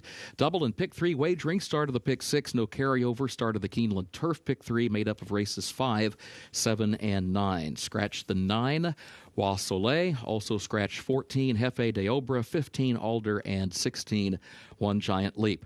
A reminder, Tyler Gaffalione, the jockey for the 7, Glacial Power. And a reminder, 13, King Julian draws into the race. Contrary to the program, King Julian a gelding. Post time coming up in 6 minutes.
Good prices here in race number 5 with less than 4 minutes to post. We're looking at the 2-horse Go Captain. The fact that he is 10-1 is remarkable, but that's what you get when you've got a 12-horse field and this highly competitive type of group that have drawn each other here today at Keeneland Racecourse. But he absolutely blitzed the field at Kentucky Downs, going 6 furlongs.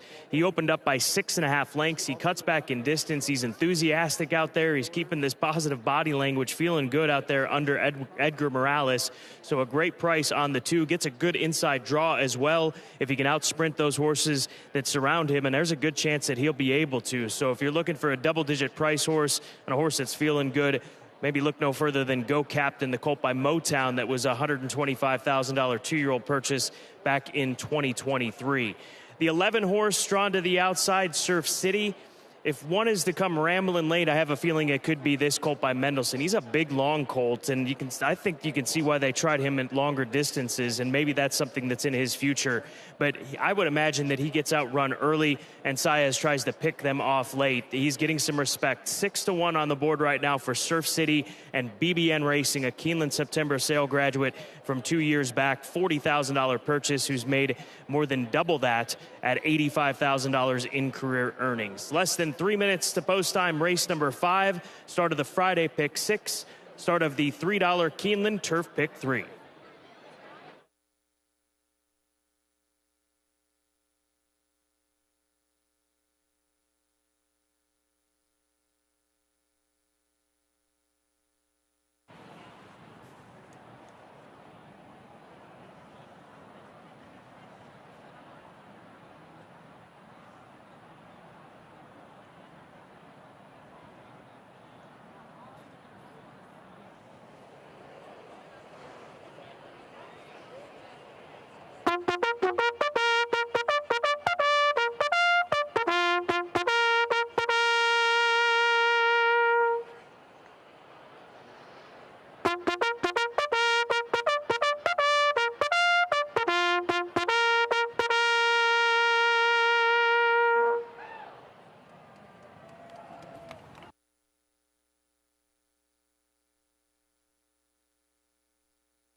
Horses have reached the starting gate for Keeneland's 5th race. The Blandford Stud, start of the pick 6, start of the Keeneland Turf pick 3.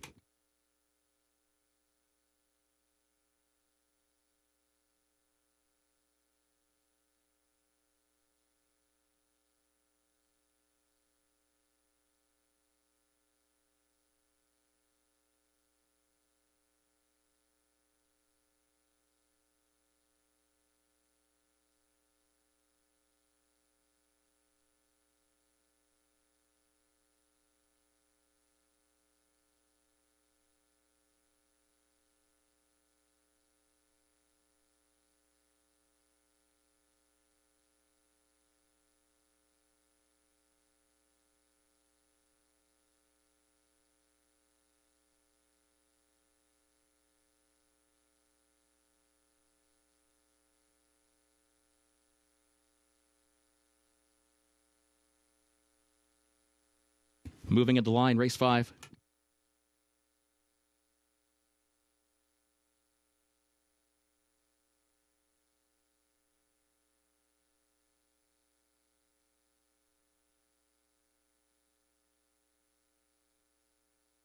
Alcove comes forward, and Surf City approaches the gate.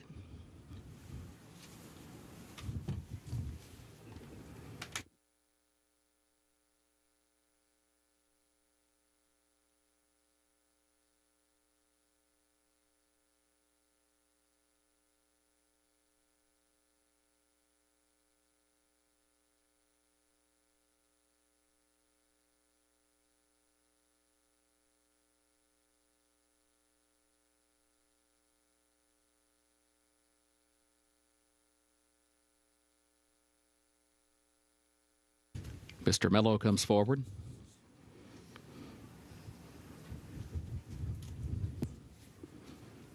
Urban Legend moves into line.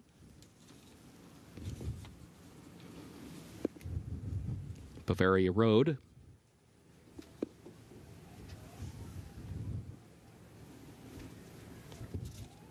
King Julian, the last one. Goes in, they're at the post. And they're off.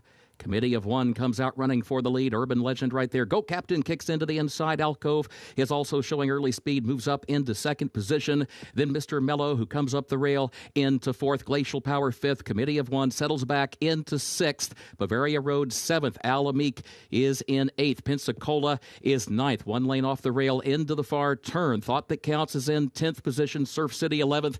And King Julian last of the 12, 21.41 seconds. The time for the opening quarter. Go Captain is the leader. Go Captain in front by 3 lengths around the far turn. Urban Legend is second by 3. Alcove against the rail is third. 5 from the front. Quarter mile to go. Go Captain to catch. Go Captain leads them off the far turn. The lead is still 3 lengths. Urban Legend second. Alcove third. Glacial Power is in 4th. Mr. Mello 5th toward the inside. Then Committee of 1 6th on the outside. Here's Urban Legend. Urban Legend strikes the lead in the final 16th. Urban Legend narrow lead. Go Captain still there, but second. Then Glacial Power and Committee of 1. Urban Legend, Iran Ortiz Jr. to win it. Glacial Power rallied up to grab second on the line.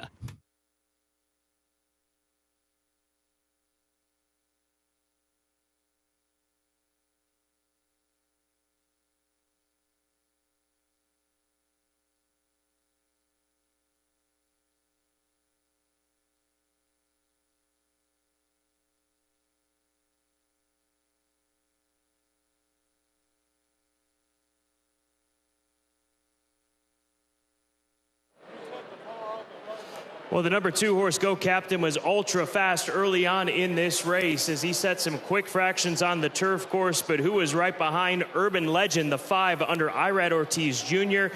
He just waited, he pounced, he wins. Urban Legend for Jose D'Angelo going off as the post-time favorite at odds of 6-5. Nice win by more than 2 lengths to take race number 5 here at Keeneland Racecourse.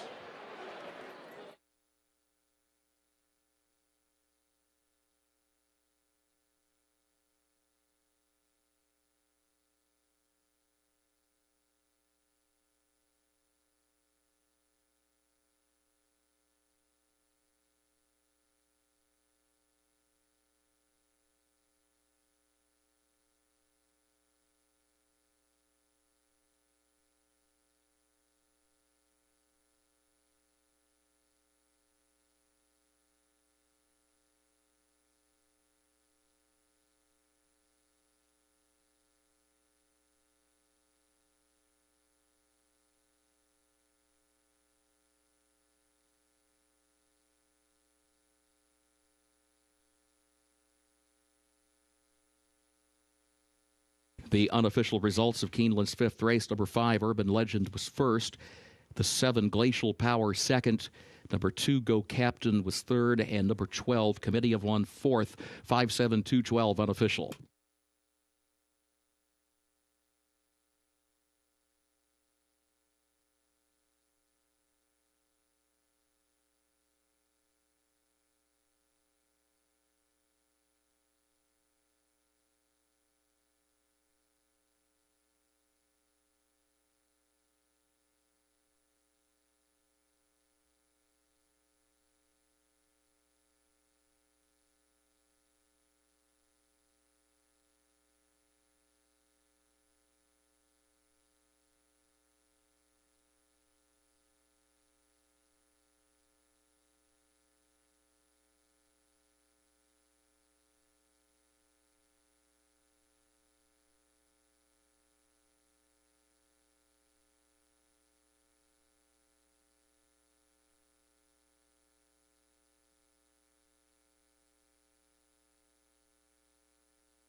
Results are official for race 5, 5-7-2-12 official.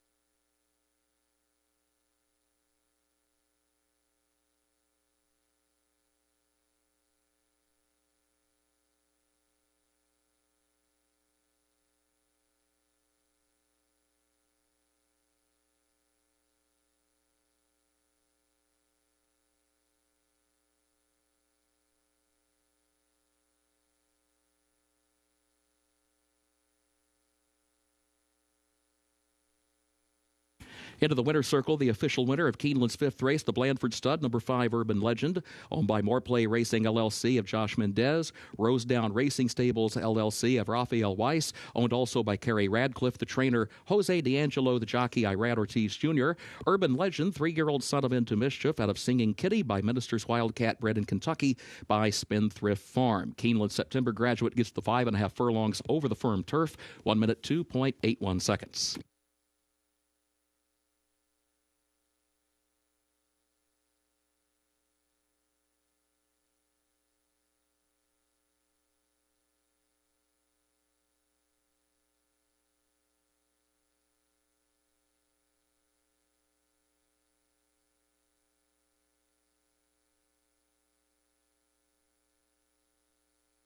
Early pick 5 pays on 5 of 5 with a consolation 4 of 5.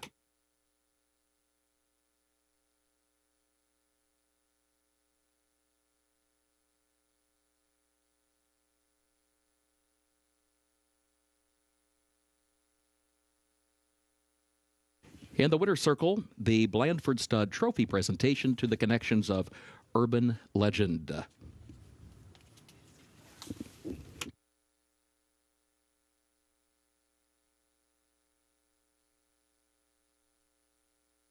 Keeneland's sixth race upcoming. Main track is fast. Race 6 will finish in the short stretch at the first wire. Double pick 3 and start of the late pick 5. No carryover, no changes in race 6.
Well, it was a bit of a chalky way to close out the early pick 5 and to start the all-turf pick 3 sequence. We'll see if prices come in for the 6th race, as this race does kick off that late pick 5 sequence. They'll be heading out to the main track at 1 mile and a 16th as 2 other than allowance optional claiming event.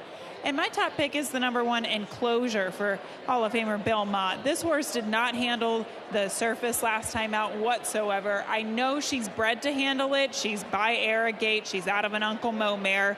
But when you look at her from a physical standpoint, she's kind of a bigger, really impressive looking filly. And I don't think she handled the surface at all that day on that sloppy sealed track. I think she's going to run back to her race 2 starts back where she dominated the group of allowance horses. Even when she broke her maiden, it was a really impressive race. When she broke her maiden, she closed to win. When she won against Allowance Company, she wired the field. So I do think that she has a lot of versatility. So it doesn't really matter where she is. She could sit behind the 3 Inventing, or she could go with it from the inside post with Jose Ortiz. I like her as the top pick, but the number 2 Fancy is clearly the horse to beat, according to the betting public. She is even money right now for trainer Brendan Walsh. The funny thing about her is it took her a long time to get going. She broke her maiden, and it took her a long time to break her maiden, and then once she did, she just turned into a completely different animal. She won her allowance race 2 back at Churchill Downs by 7 lengths. She came back to even improve off of that effort in the Group We Doll last time out, where she faced the likes of Pigale and even Mystic Pleasure, who we'll see run back this weekend. But Fancy, you know, I do wonder if some of her sloppy sealed races, her races on the sloppy sealed track, kind of enhanced her performances a little bit. Fact of the matter is, she's very nice, but even money is a short price on any horse, and even Fancy, because I do think she goes against a quality group of animals today. The number 3 Inventing is another one that I think will come into this race and be a factor for trainer Michael Stidham. She was first trained by Todd Pletcher, then trainer changed to Kevin Attard as she shipped up to Woodbine in late last fall. I don't know that she really loved the all-weather surface up there at Woodbine. I think she's a dirt horse at the end of the day, and she's also very quick. So she could be the one setting the tempo early. She has had success here at Keeneland in the past. She, in fact, broke her maiden. She won her first career race at Keeneland on the main track here. So Michael Stidham goes to jockey Louis Saez for the call, and I like her getting back to the dirt course coming in off of this long layoff. It is a question of whether or not she's going to be fit today, but she clearly has the talent to be a factor in this race at 7-1. A really quality group of fillies and mares coming up next for race number 6 to start the late pick 5. Good luck.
The horses are entering the track for Keeneland's 6th race, the 4-star allowance optional claiming race for a price of $80,000. Fillies and mares age 3 and up, a mile and a 16th over the fast main track. Race will finish in the short stretch at the first wire. No changes in race 6. Double, pick 3, and started the late pick 5. Post time in 6 minutes.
Well, your favorites certainly look good on the track, especially the number 2, Fancy. She was well turned out here for trainer Brendan Walsh, as well as the 1, Enclosure. But I wanted to talk about another horse that's higher odds, and that's the number 4, Lexa.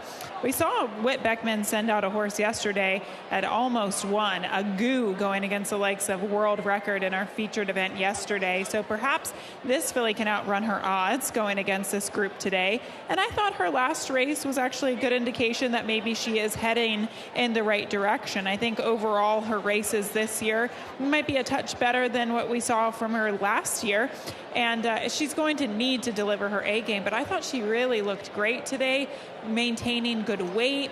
Nice, shiny, healthy coat. Just looks like a horse that's doing really well. And if she can deliver that A game, I think she could be a factor here. Once again, the favorite looking really well, but the 4, Lexa, also looking really well and well turned out here this afternoon. So perhaps a filly that can outrun her odds at 7-1 as we are 4 minutes away from the 6th race. Once again, this race does start that late pick 5 sequence.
The horses have reached the starting gate for Keeneland's 6th race, the 4-star, start of the late pick 5.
Moving into line, race 6.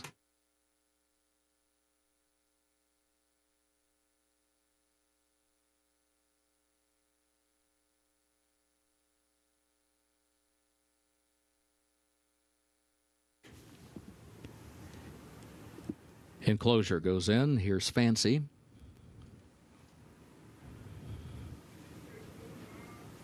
Inventing comes forward. 3 more to load.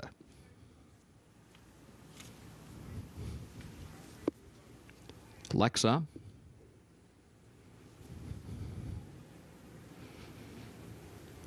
Cat's Cave.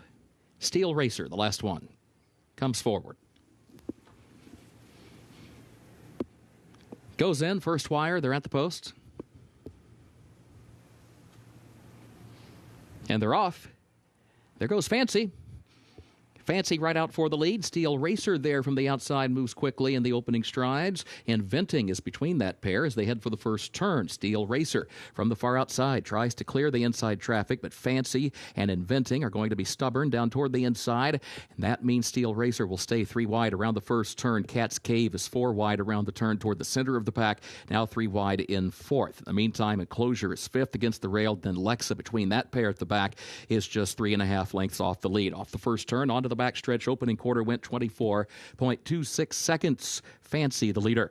Fancy leads at 3/4 of a length. Inventing is 2.5 length, and then Steel Racer. Steel Racer still toward the far outside in 3rd. Enclosure is 4th down toward the inside, just 1.5 off the lead. She's 4th 1/2 length. The Lexa 5th 1/2 length, and Cat's Cave, who is 6th up on the far outside as this group works its way off the end of the backstretch. The opening half mile in 48.18 seconds. It is Fancy with Inventing 2nd, separated by 1/2 length. And then Steel Racer, who's 3rd up on the outside, wide again around the far turn, and starts moving back up into 2nd. Enclosure looks for running room against the rail. Now moves up into the 3rd spot. Cat's Cave goes wide from 4th around the turn. Then Lexa, Inventing his last 1/4 mile to go. Here's Enclosure coming off the rail, trying to reel in Fancy, top of the short stretch. Fancy leads it by 1.5 lengths. Enclosure is 2nd. Cat's Cave is 3rd. Lexa, then Steel Racer back to 5th. Coming into the final furlong, Enclosure trying to draw alongside of Fancy, and Fancy maintains a narrow lead. Enclosure is right there, then Lexa, then Cat's Cave. Fancy still in front a length. Here's the wire. Fancy, Tyler Gaffalione aboard. Fancy to win it. Enclosure was across the line in 2nd. Lexa 3rd. Cat's Cave 4th.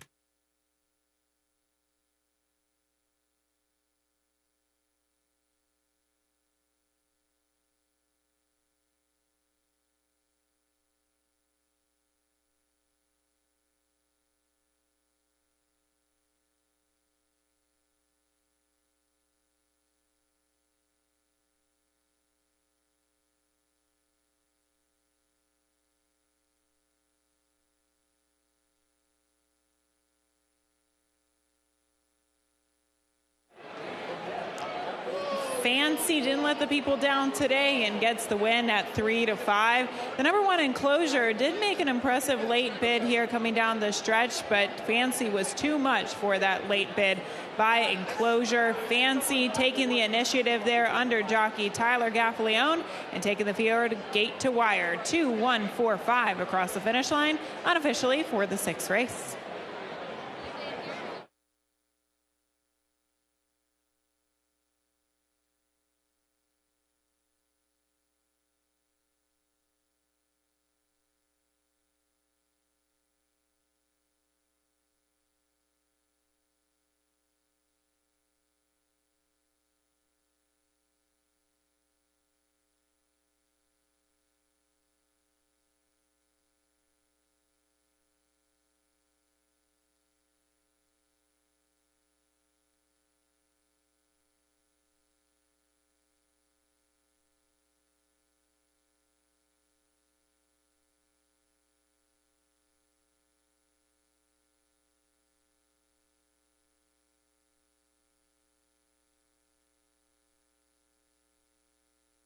The unofficial results of Keeneland's 6th race, number 2, Fancy, finished first. Number 1, Enclosure, was second. Number 4, Alexa, third. Number 5, Cat's Cave, was fourth. 2-1-4-5, unofficial.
Moving into the winner's circle for Keeneland's 6th race, the 4-star, the unofficial winner, number 2, Fancy, owned by the Hyder Family Stables, LLC of Scott Hyder, trained by Brendan Walsh. 2 wins today for Tyler Gaffaleone, and the results now official.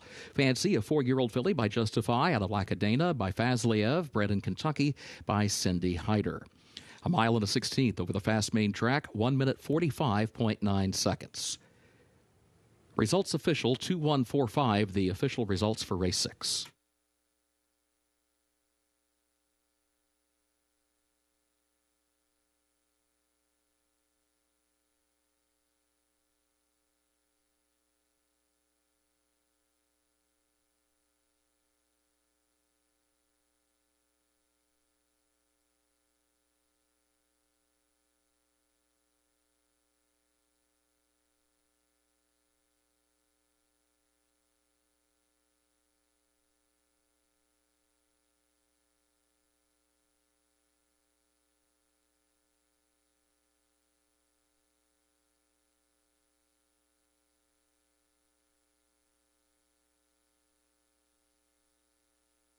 In the winner's circle, the 4-star trophy presentation to the connections of Fancy.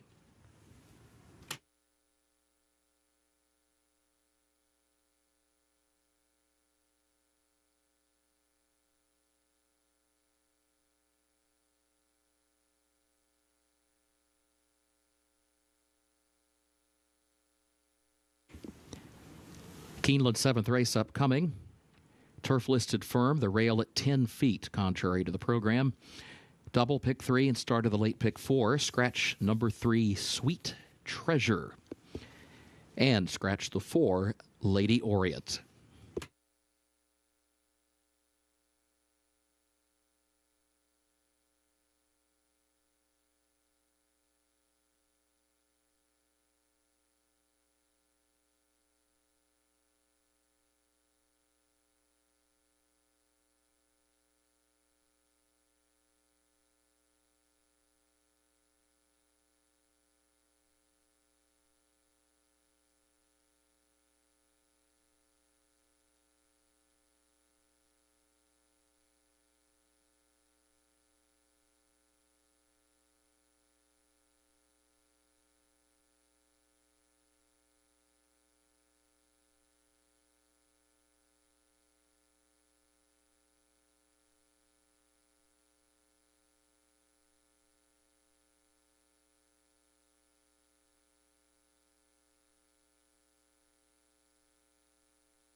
race 7 coming up next to start the late pick 4 sequence. I'll talk you through my ticket here in just a moment, and hopefully we can have some luck on this program. But the 2 Into the Fray is a horse that I definitely need to throw onto the ticket here. Now, there are some question marks, and mostly whether or not this filly will handle 2 turns. So she debuted at 5.5 furlong sprinting on the turf at Ellis Park, and any time that you beat a field, especially sprinting on the turf, by over 3 lengths, you are absolutely dominating, and that's what she did first time out. Now, she came back in her second start to not run well at all. She beat 1 horse in the Juvenile Filly Stakes last time out at Kentucky Downs, but I don't necessarily think she handled the turf course at Kentucky Downs, and you also have to be very fit in order to go from 5.5 furlongs to the mile at Kentucky Downs, because it's a more challenging turf course than, say, here at Keeneland going the 2-turn mile. There are still some reservations whether or not she can handle the 2-turn distance, but I think she's a really nice filly, so I'm willing to take a shot at 9-1. The number 6 horse, Shotgun Wedding, is an obvious contender here. She looks great in the paddock for trainer Jamie Begg. She ships down from Canada. She finished 3rd against Stakes Company in the Catch a Glimpse last time out against the likes of Shifty. Prior to that, she did break her maiden, and it was really a fight to win that race. I thought she showed a lot of heart and tenacity in her race 2 starts back when she broke her maiden. She didn't make the lead last time out. Maybe that's the plan today, is to go to the lead. It'll be up to Frankie Dettori and see what he wants to do, but I certainly think she has enough speed to dictate in this race today. And then finally, the 7-5 favorite I pick in 3rd, Raining Flowers. So she was a very impressive maiden winner 2 back at Saratoga. She closed from the clouds in order to pick up the pieces late. Now, I did think that she had a fast pace to close into that day. I don't know that she gets a fast pace to close into today. I would say she does, because there are a lot of sprinters stretching out to a distance of ground. But she came back in the P.G. Johnson to narrowly lose to Totally Justified, who came back here to run in the Jessamine, who I think might even win the Breeders' Cup Juvenile Fillies turf if she makes it that far. But very quality group of fillies she faced last time out. And I think what was even more impressive with that race was her closing kick that day. I didn't think that there was a ton of pace in there, and I thought she overcame that. But she is a filly that has this foundation underneath of her. She has been 2 turns on the turf at 1 1/16.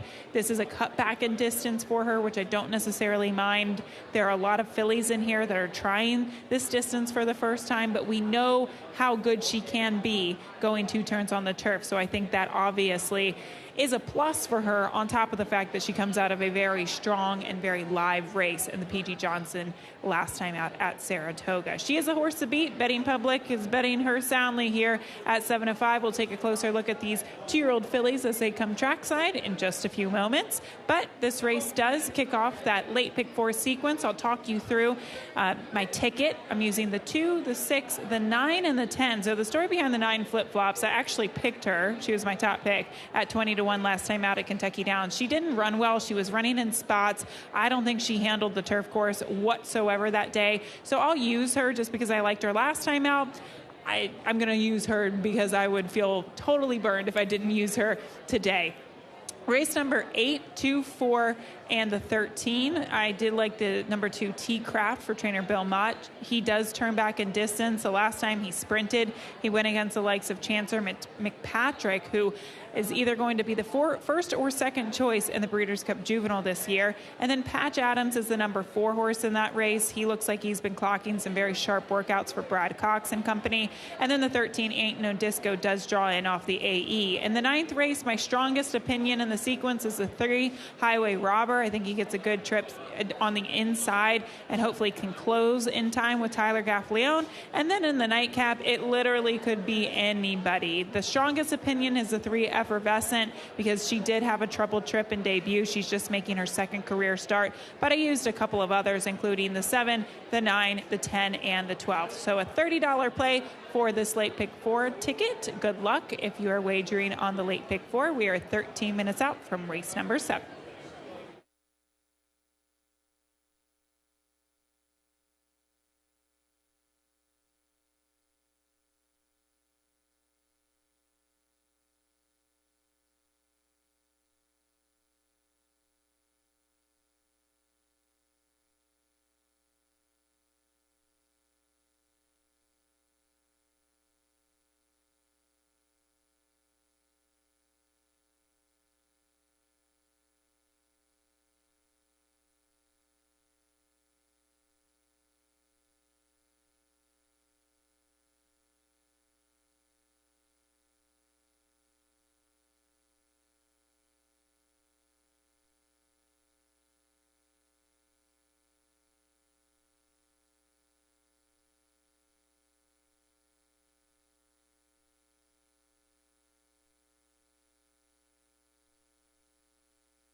The horses are entering the track for Keeneland's 7th race, the Manchester, an allowance for 2-year-old fillies, 1 mile over the firm turf, rail at 10 feet.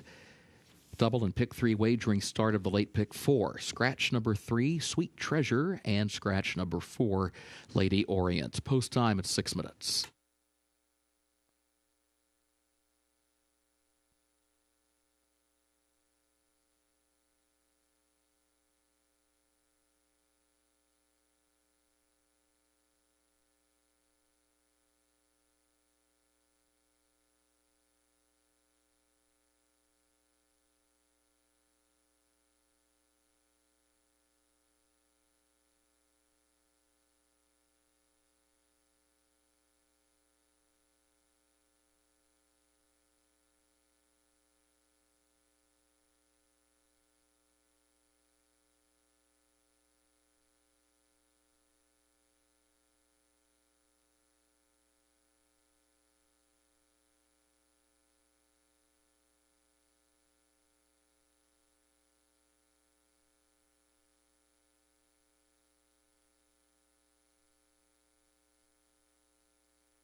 We'll get to the favorite in a minute, and we'll talk more about her. But the number 1 Pressure was a Longshot horse that I wanted to bring up for trainer Will Walden. Will Walden pulled off a huge upset in the Grade 2 Bourbon Stakes last Sunday with Minaret Station, and maybe he could pull off a big upset with this filly by Omaha Beach as well. They paid a lot of money for her, and she clearly figured it out last time out. I know the figure was a little bit on the slower side, but this is a completely different scenario. It's going 2 turns on the turf. Last time out was the first time she stretched out to a distance of ground, and she clearly showed that she can handle a distance of ground. So maybe that can come back to the turf today. She, I think, handled it just fine.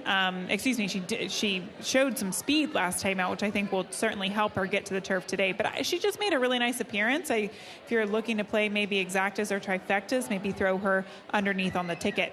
The number 10 horse, Raining Flowers, is your heavy favorite at 6-5, and she was part of our Clocker report this morning on Today at Keeneland, and she actually did work in company with a horse by the name of Poppyland coming out of the same barn, Johnny Ortiz. Poppyland actually ran yesterday against a salty group of horses, and she finished 3rd against a salty group of maiden special weight foes. So I think that's certainly encouraging, but Raining Flowers, she's not the biggest filly by any means. You can see just very narrow, very petite. She doesn't hold on to a lot of condition, but her coat looks great. She's shiny. She just looks healthy on the track as well, and she looks like a little firecracker there getting a nice warm-up. And she has already shown what she is capable of doing, and that is probably good enough in order to win this race if she doesn't regress today. But she is your 6-5 favorite as horses continue to warm up on the track, and we get set for start for race number 7.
The horses have reached the starting gate for Keeneland's 7th race, the Manchester, start of the late pick 4.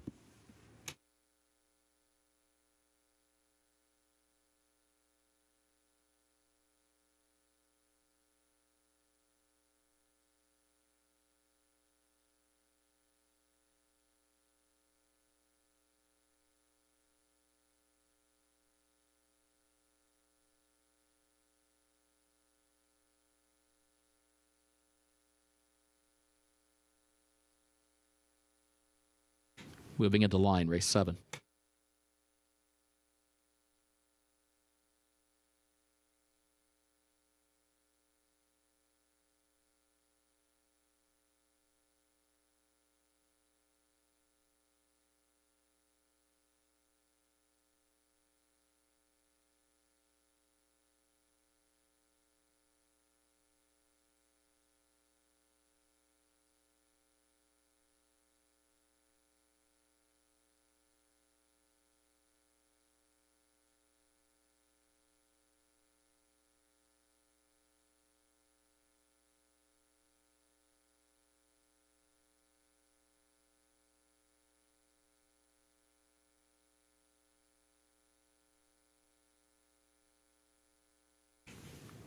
Dear Louise comes forward.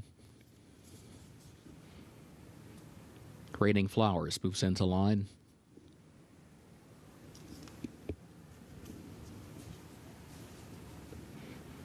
Shotgun Wedding.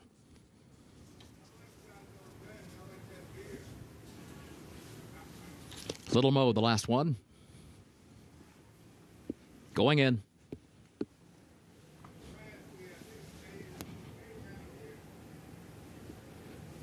They're at the post. And they're off. There goes Pressure for the lead. Into the fray. Broke alertly as well. Then Little Mo moves up out in the center of the course. Dear Louise comes away in the 4th position. Shotgun Wedding is 5th in between horses. Pressure, the leader. Pressure leads into the fray with Dear Louise sneaking up the rail a closer 3rd. Little Mo a wide 4th around the first turn. Moves up around the outside of Shotgun Wedding, who is in between horses, a lane off the rail in the 5th position. Terratown 6th to her inside. Raining Flowers was wide around the turn toward the center of the course off the first turn and onto the backstretch in 7th. Fine finish further back in 8th and flip-flops his last of the 9, the first quarter, 23.75 seconds. Into the fray, puts ahead in front. Midpoint of the backstretch, Pressure right there to the inside in 2nd. Little Mo joins them, and Little Mo 3rd up on the far outside as they head for the far turn. Dear Louise is 4th toward the inside. Shotgun Wedding is next. Raining Flowers is toward the outside, 4 lengths from the front, and is followed by Terratown. Fine finish, flip-flops at the back, 48.5 for that first half mile. Midway around the far turn they go. Pressure into the fray. Little Mo on the far outside. Raining Flowers has to go to the center of the course. Quarter mile to go. Dear Louise is 5th. She's looking for room from in behind horses. Raining Flowers swings wide for the drive to come after Pressure. Little Mo is there. Dear Louise is still 4th toward the inside. Awkward run for Little Mo, who swerved out. Now straightens course coming after Pressure, who still got the lead. And Raining Flowers is still 3rd. Raining Flowers kicks in for a final run at Pressure. Pressure, Raining Flowers, a head-bobbing photo for the win. Either Pressure or Raining Flowers for the top spot.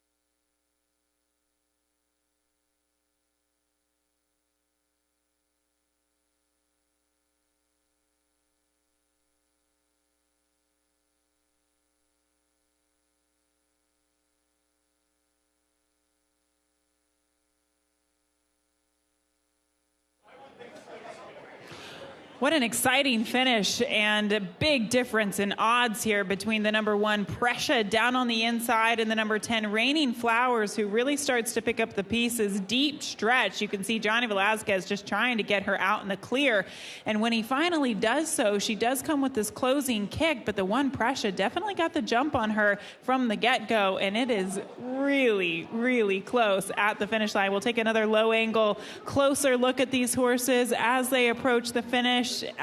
The 10 got a great head bob on the outside, but it's too close for me to call. We'll let the photo decide.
Unofficial results of Keeneland's 7th race in the photo for the win. 10 Raining Flowers first, 1 Precious second, 5 Dear Louise third, 11 Little Mo fourth, 10, 1, 5, 11 unofficial.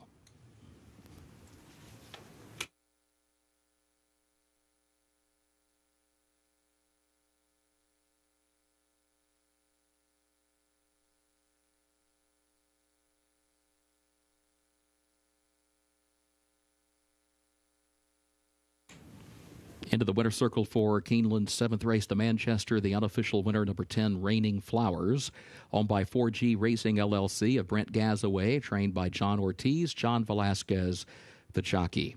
Raining Flowers, 2-year-old filly by Midnight Storm out of Mi Fiore by Congrats, bred in Kentucky by 4G Racing LLC. 1 minute 37.15 seconds for the mile over the firm turf.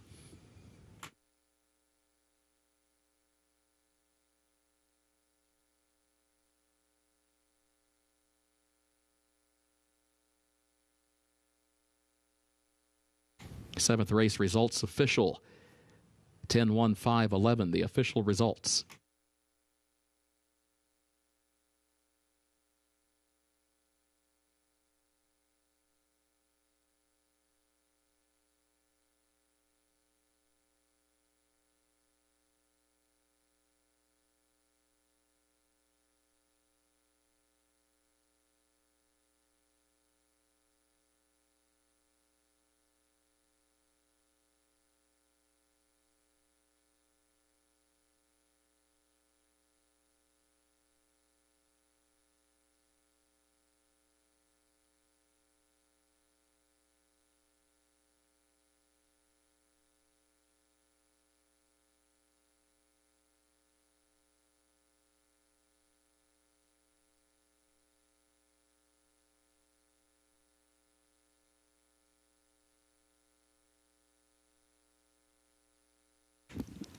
In the winner's circle, the Manchester Trophy presentation to the connections of Raining Flowers.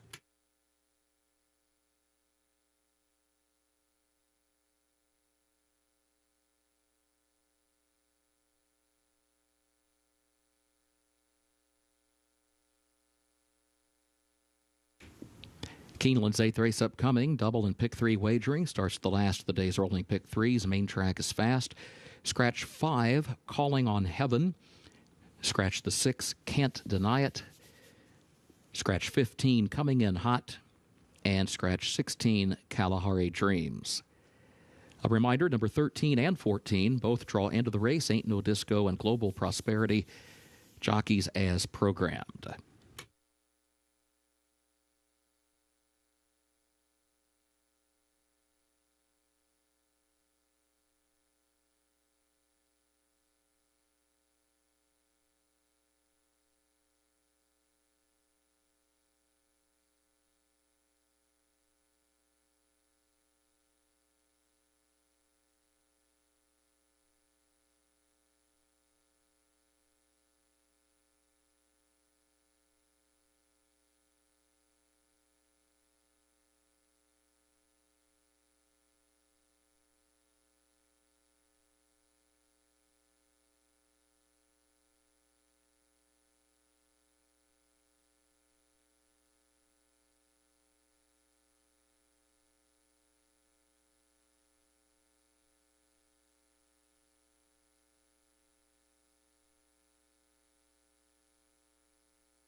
Nice group of 2-year-olds coming up next for this 8th race. 6 furlongs eventually on the main track. And right here is the number 2 T-Craft for trainer Bill Mott.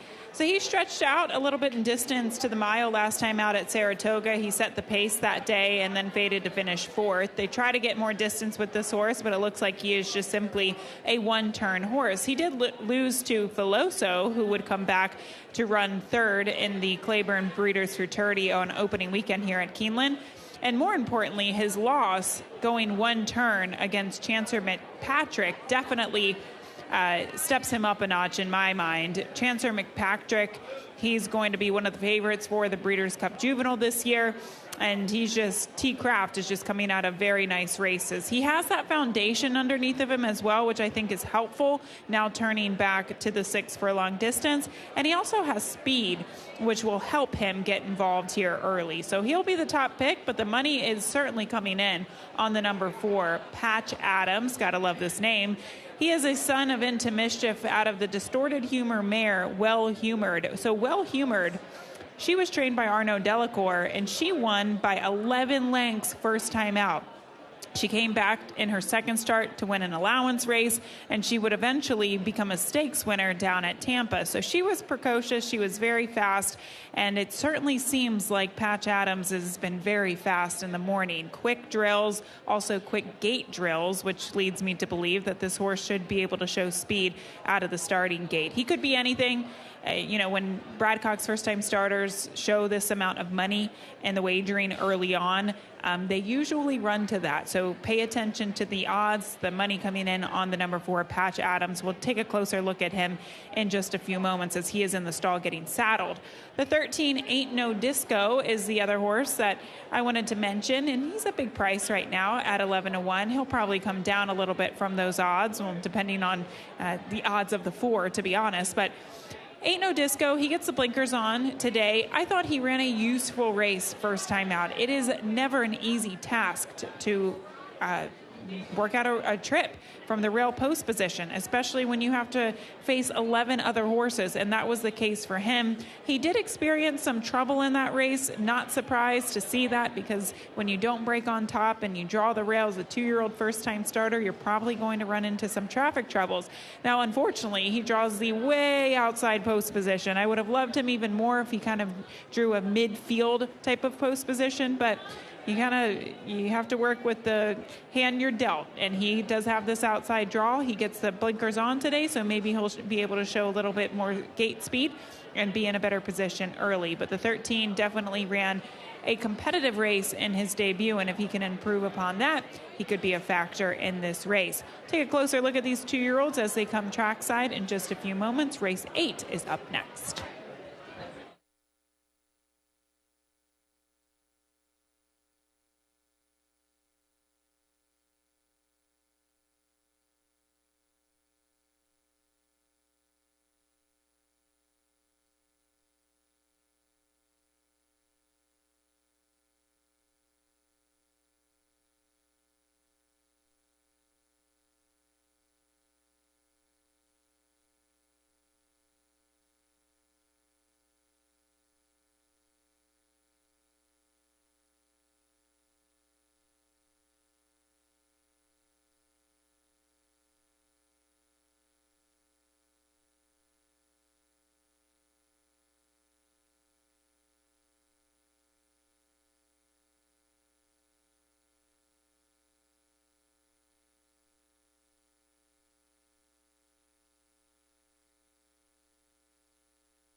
The horses are entering the track for Keeneland's 8th race, the Middlebrook Farm, maiden special weight, 2-year-olds at 6 furlongs over the fast main track. Double and pick 3 wagering starts the last of the day's rolling pick 3s. Scratch the 5, Calling on Heaven. Scratch the 6, Can't Deny It. Also scratch 15, Coming in Hot, and 16, Kalahari Dreams. A reminder, both number 13 and number 14, Ain't No Disco and Global Prosperity, draw into the race jockeys as programmed. Post time in 7 minutes.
Taking a closer look at some of these horses warming up on the track for race number 8. The word is out on the number 4, Patch Adams, who has been firing bullet drills at Churchill Downs. He's been working out very impressively in the morning for Brad Cox and this crew. Florent Drew will be aboard, and you can just see the class that this horse has, but also the strength. He is really strong behind the saddle, rounded out in his hindquarters. You can't really see it from this angle, but looking at him in the paddock, definitely has that muscle definition. He looks ready to roll first time out, and the money is all you need to know about this horse, 4-5 right now. So definitely one to consider. I'll talk about some other horses in here, though, because it is still a 2-year-old maiden special weight race, and, you know, anything can happen. The number 8, Bob Moe, is a price at 12-1 for Rowan Crichton. And I can remember our team at FanDuel, we did an interview with Rowan Crichton before his first race, and he said that he shipped this horse up from Gulfstream Park for a good reason. He thought that this was one of his better horses in the barn, better 2-year-olds in the barn, who had been working out really well, even in Kentucky. I don't know what happened in that race, but he took action. He was bet like he couldn't lose, and then some mishap happened coming out of the starting gate, and he totally fell apart. But I will say he looked great first time out. and it led to that result. He also looks great today. Maybe he can turn things around and pull off an upset, but he does look like a very speedy, strong-looking individual. So maybe he'll turn things around this afternoon. And then finally, a big long shot here towards the outside, the 12, Camp Hale. I don't know that this horse is going to be ready to win first time out. He's a late foal. You can see he still probably has some developing, some maturing to do. And that was kind of the case with the mare who Ian Wilkes also trained, Magic Hour. It took her a long time to get going, but eventually she would become a stakes winner and graded stakes place. So I think that might be the case with the 12 Camp Hale, but he did look well enough to maybe consider this horse at a big price if you're looking at those exotic wagers, say a trifecta or even a superfecta. This horse might even want a little bit more distance down the road, but he certainly looked the part this afternoon. A competitive group of 2-year-olds looking to win their first race, but all the money coming in on the number 4, Patch Adams, this first-time starter by Into Mischief. We'll see what he can do in 2 minutes.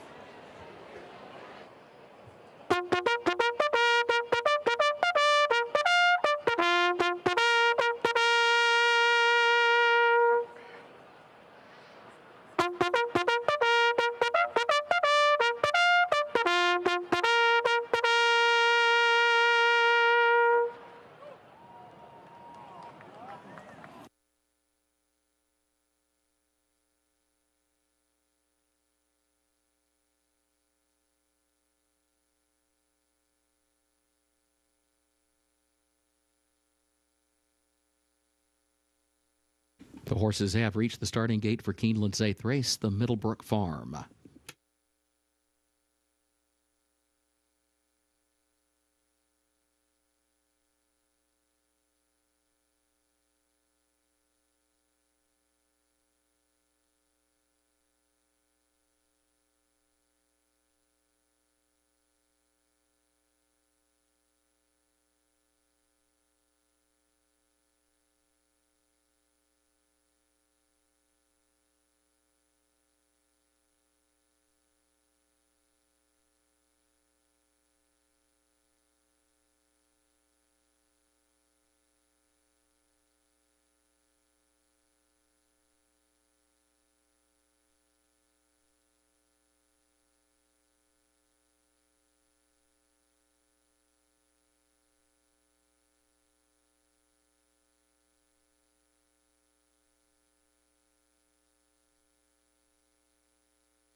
Moving into line, race 8.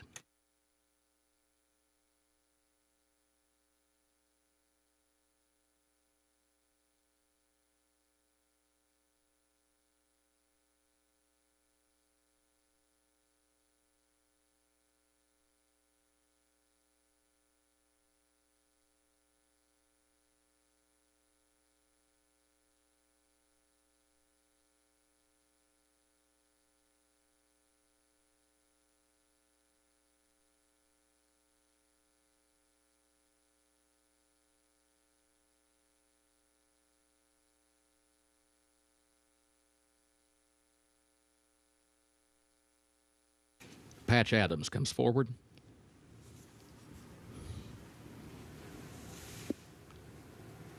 Missed the turn. Moves into line. David of Athens. Camp Hale moves in. Bob Moe with Ain't No Disco.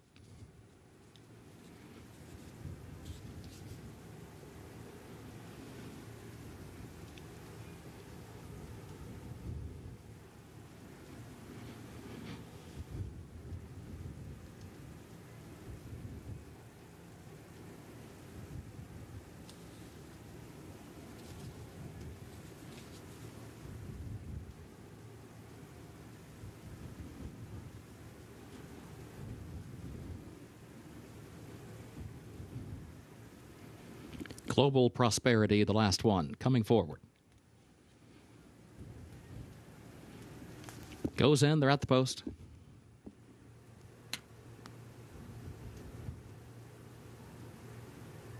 And they're off. Camp Hale and Bob Moe and Patch Adams all quick into stride, and there goes Patch Adams. Moves up the inside now to take the lead. 1,000 Degrees is down toward the inside fourth. Ain't No Disco toward the outside fifth, joined by Global Prosperity in sixth. David of Athens between horses seventh. T. Craft a lane off the rail in eighth as they head on to the far turn, and is followed by Nick's Glory in ninth. White Whale is 10th. Missed the Turn is 11th, and Ambridge is last of the 12. The opening quarter went in 22.27 seconds.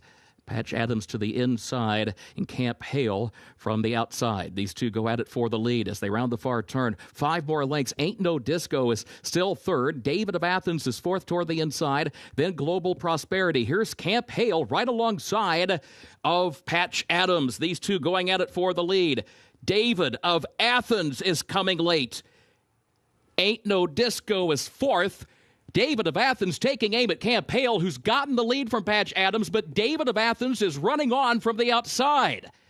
David of Athens, 22-1, wins it for Tyler Gaffalione.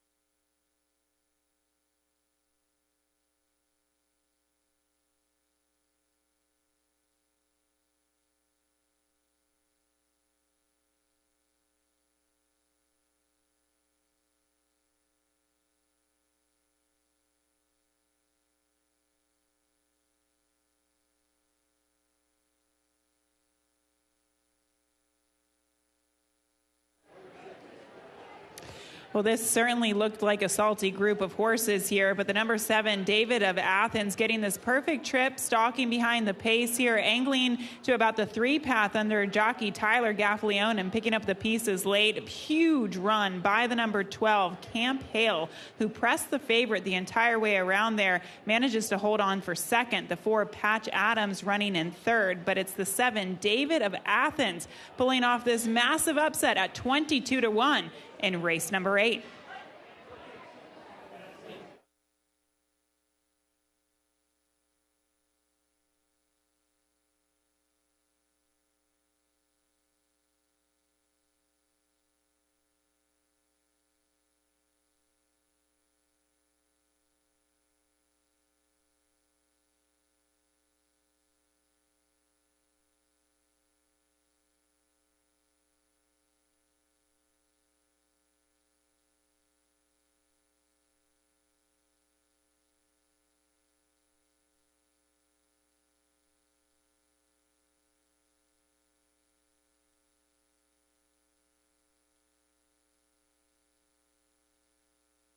The unofficial results of Keeneland's 8th race, number 7, David of Athens, first. 12, Camp Hale, second. 4, Patch Adams, third. 13, Ain't No Disco, fourth. 7, 12, 4, 13, unofficial.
Eighth race results official. 7:12, 4:13, the official results.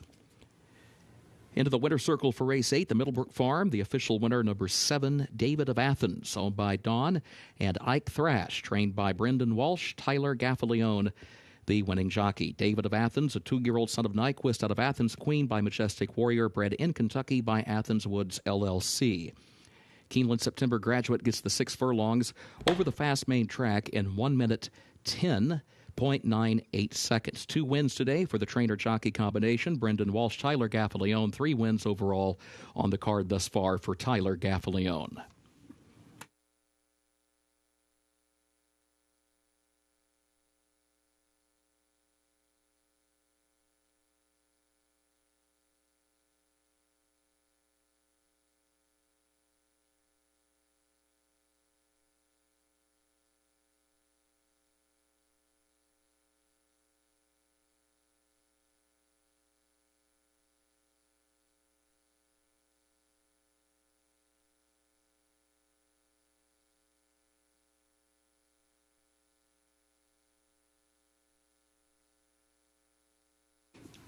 In the winner's circle, the Middlebrook Farm trophy presentation to the connections of David of Athens.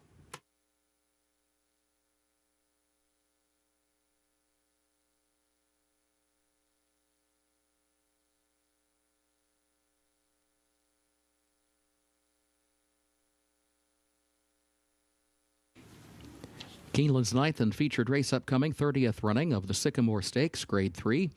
The turf is listed firm. Contrary to the program, the rail at 10 feet. This will start the last of the day's rolling doubles. No changes, no scratches, no jockey changes in race 9.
It is now time for the featured event, the Grade 3 Sycamore Stakes. We'll be heading out to the firm turf course at the distance of 1.5 miles. And here is the 3 Highway Robber, my top selection, as well as the betting choice right now at 5-2. This horse ran in the Grade 2 Turf Cup last time out at Kentucky Downs, and he actually ran a very, very good race. It just didn't work out for him that day.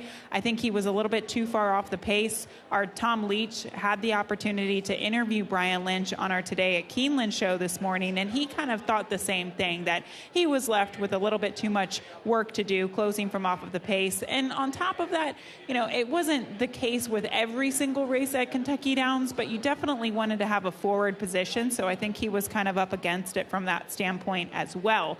He has never been to Keeneland on the turf course, which is obviously something to consider, but he has taken his form to several different tracks, including Ellis and Churchill Downs, as well as Kentucky Downs. So Highway Robber, I hope he gets a sound pace in front of him, and Tyler Gaffalione can navigate a trip from off the pace. The number 6, Utah Beach, is going to be the price play in here at 15-1 for Nacho Correas. I do think this is a very nice turf horse. Is he as good as the rest of the field today? Maybe not. Maybe this is a horse that's going to win this race next year, but he is an improving type of horse, and he is making his second start off of the freshening. He has a similar running style as my top selection. He is less proven than the 3 Highway Robber, but Utah Beach, I think if he gets going, he's going to be dangerous here. The last time that he was at Keeneland, it was a winning effort against a very tough allowance field, and he beat that field by almost 5 lengths. When you win a 1.5 mile turf race by 5 lengths, you are totally dominating that field. And that one race, I think, is a standout race, and if he can come back to that form, he could be a factor here in the late stages of the race. And then we'll take you to the way outside, the number 11 horse, Bold Act, who's your second choice right now at 4-1. I can remember doing an interview, having a conversation with Tyler Gaffalione, who rode this horse last time out. And he told me that he talked to Charlie Appleby prior to the race, and he said that you can't hold this horse. This is a horse that when he wants to go, he has a mind of his own. He is extremely strong, so he is a tricky horse to ride. I still don't know what the best trip is. Does he want to get covered up on the inside and maybe shut off a little bit for the first part of the race? But if you kind of tug and tassel with him, he has a tendency to take a hold of the bit and be keen and rank early, and he has nothing left for the second half of the race.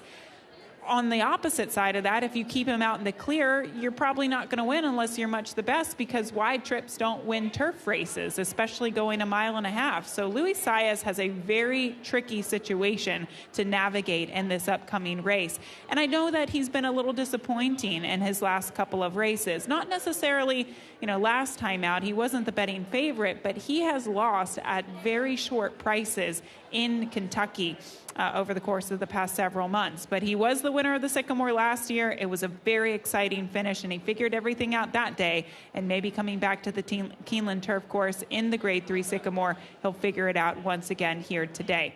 It's a competitive group of horses. The Grade 3 Sycamore Stakes is coming up next at 1.5 miles on the turf. Good luck.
The horses are entering the track for Keeneland's 9th and featured race, 30th running of the Sycamore Stakes, Grade 3.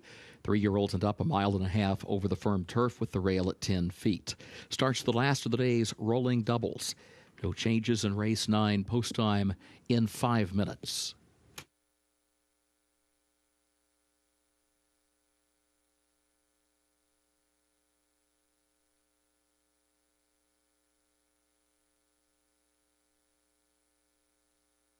Now the post parade for the Sycamore, number 1 Verstappen, owned by Andrew Farm of Richard Brody, for the People Racing Stable, LLC of Mike Morgan, owned also by Deborah O'Connor, trained by Brendan Walsh, Declan Cannon to ride.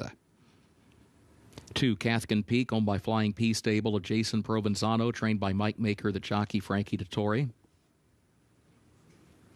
3 Highway Robber, races for Susan and Jim Hill, trainer Brian Lynch, Tyler Gaffalione.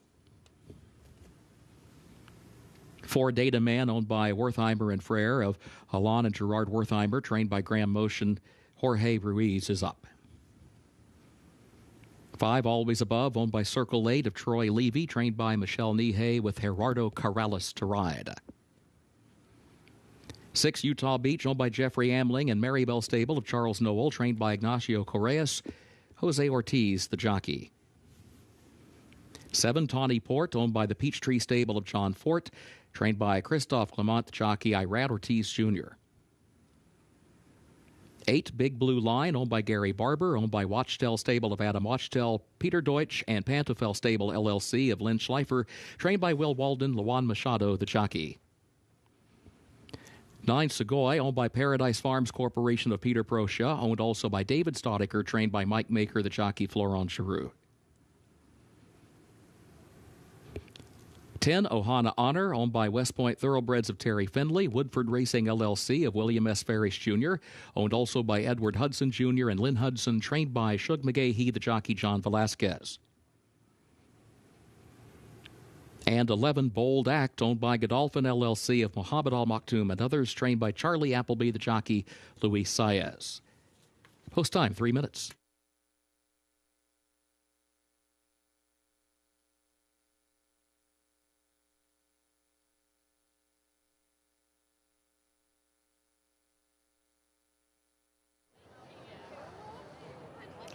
Horses are on the track here for the upcoming Grade 3 Sycamore Stakes, and the 7 Tawny Port was a horse that I thought really looked excellent today for trainer Christophe Clement.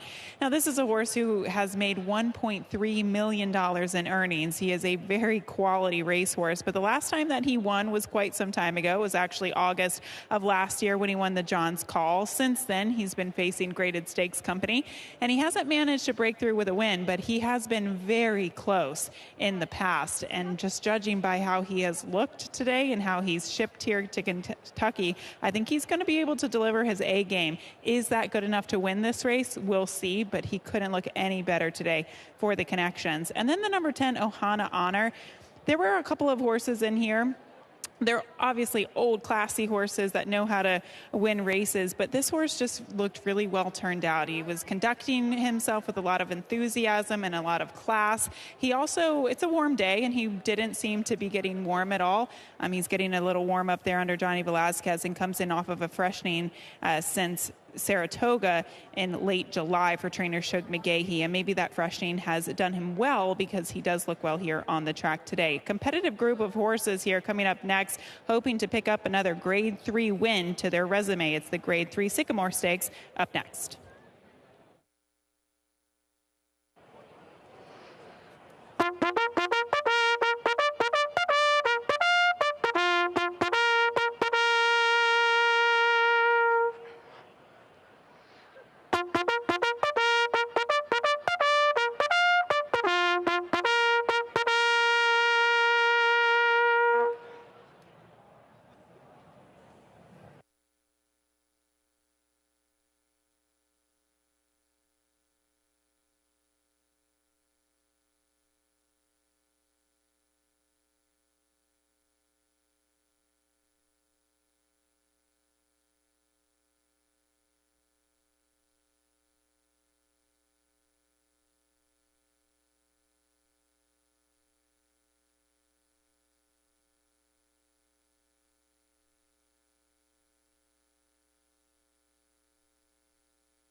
The horses have reached the starting gate for Keeneland's 9th and featured race, 30th running of the Sycamore Stakes, Grade 3.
Moving into line, race 9.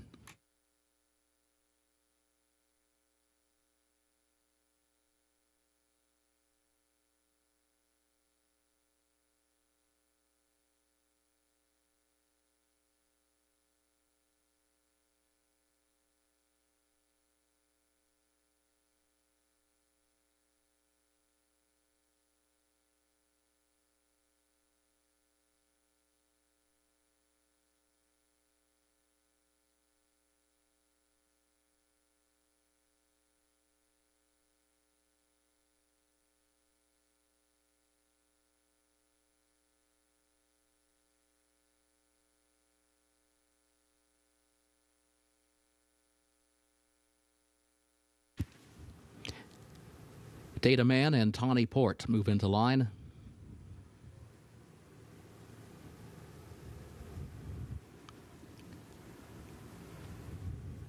Big Blue line with Segoy.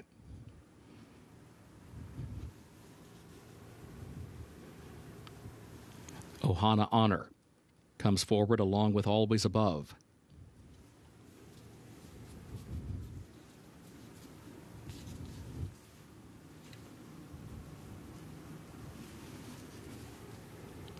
Bold Act, the last one.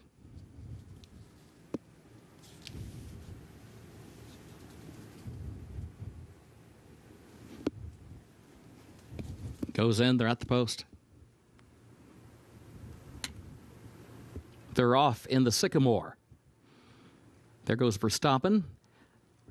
And there goes Cathkin Peak. Cathkin Peak's going to move up from between horses and take the lead as they head onto that far turn for the first time. Segoy going to move out in the center of the course into the second position, and then Data Man to third. Ohana Honor will go fourth. Verstappen settles back against the rail in fifth. Bold Act is sixth, just outside of Utah Beach in seventh. A gap of 3 more lengths to Tawny Port, who's eighth on the outside, a bit wide around that turn to the top of the stretch for the first time.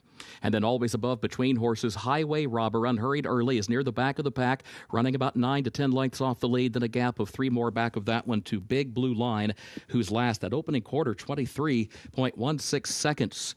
And it is Cathkin Peak who shows the way with 1 circuit remaining here. Leads Data Man by a length and a half. Then a gap of 3 lengths. Segoy is third, followed by Verstappen in fourth, just to the inside of Ohana Honor in fifth. It was 46.51 seconds for the first half mile. Cathkin Peak is setting this tempo and leads it by a length and a half. Data Man is second.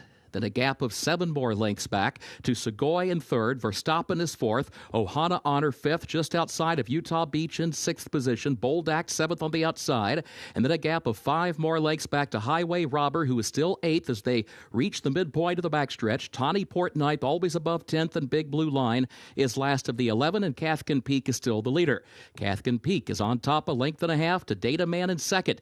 Then a gap of 3 more lengths. Segoy trying to close that gap now from third, with Verstappen in fourth. Bold Act is going to go to the outside to the far turn, moves up into fifth, still 6 lengths off the lead, just outside of Ohana Honor. Utah Beach is down toward the rail and is still 6 lengths from the front. Cathkin Peak is the leader. Here's Data Man moving up on the outside. Data Man starts to draw alongside of Cathkin Peak, just over a quarter mile to go. 3 more lengths then back to Segoy in third. Big Blue Line has come up the rail in fourth, 5 lengths off the lead. Bold Act still has 5 to make up as they turn for home. Here's Bold Act coming on along with Highway Robber. Highway Robber, Bold Act, Highway Robber. These two coming forward. Utah Beach to third. It is Highway Robber alongside of Bold Act contesting the lead and contesting for the win. Highway Robber and Bold Act. Bold Act, Highway Robber, heads bobbing on the line. Photo in the feature for the Sycamore. 2 minutes, 26.08 seconds. That is a course and stakes record.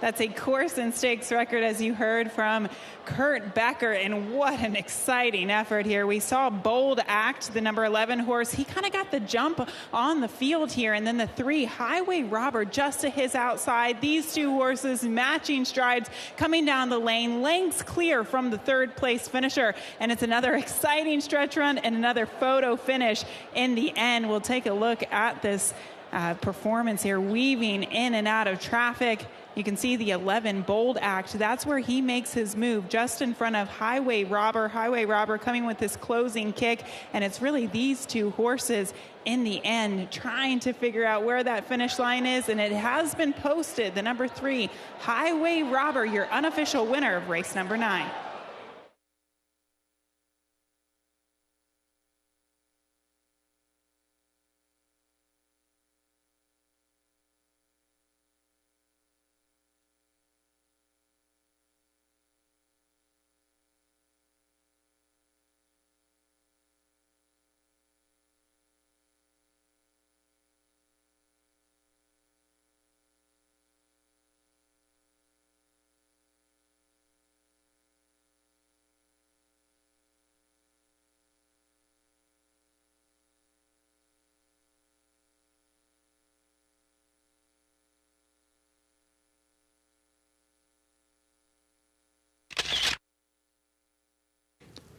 Unofficial results of Keeneland's featured night: 3 Highway Robber first, 11 Bold Act second, 6 Utah Beach third, 4 Data Man fourth, 3 11-6-4 unofficial.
Ninth race results official. 3:11.64, the official results.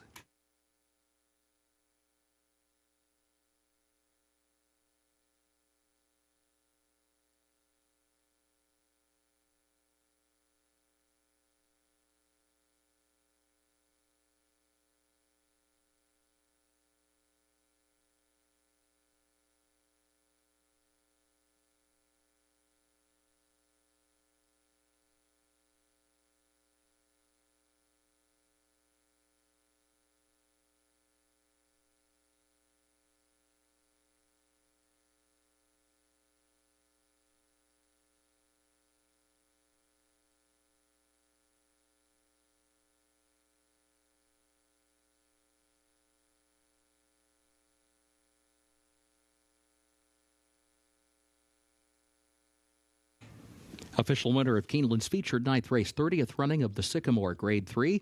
Number 3, Highway Robber, owned by Susan and Jim Hill, trained by Brian Lynch.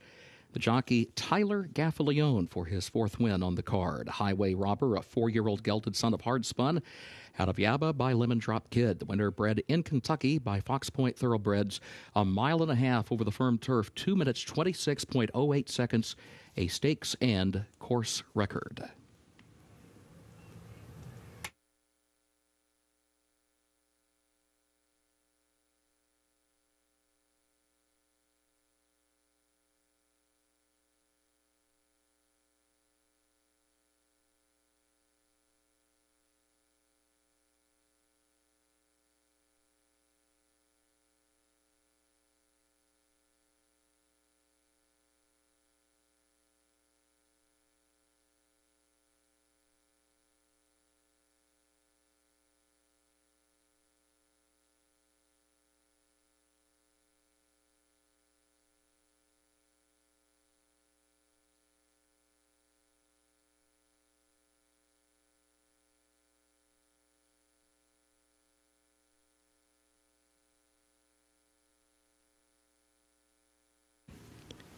Representing Anthem, Mr. Kevin Kide, Regional Vice President of Sales, makes the trophy presentation for the Grade 3 Sycamore to the connections of Highway Robber.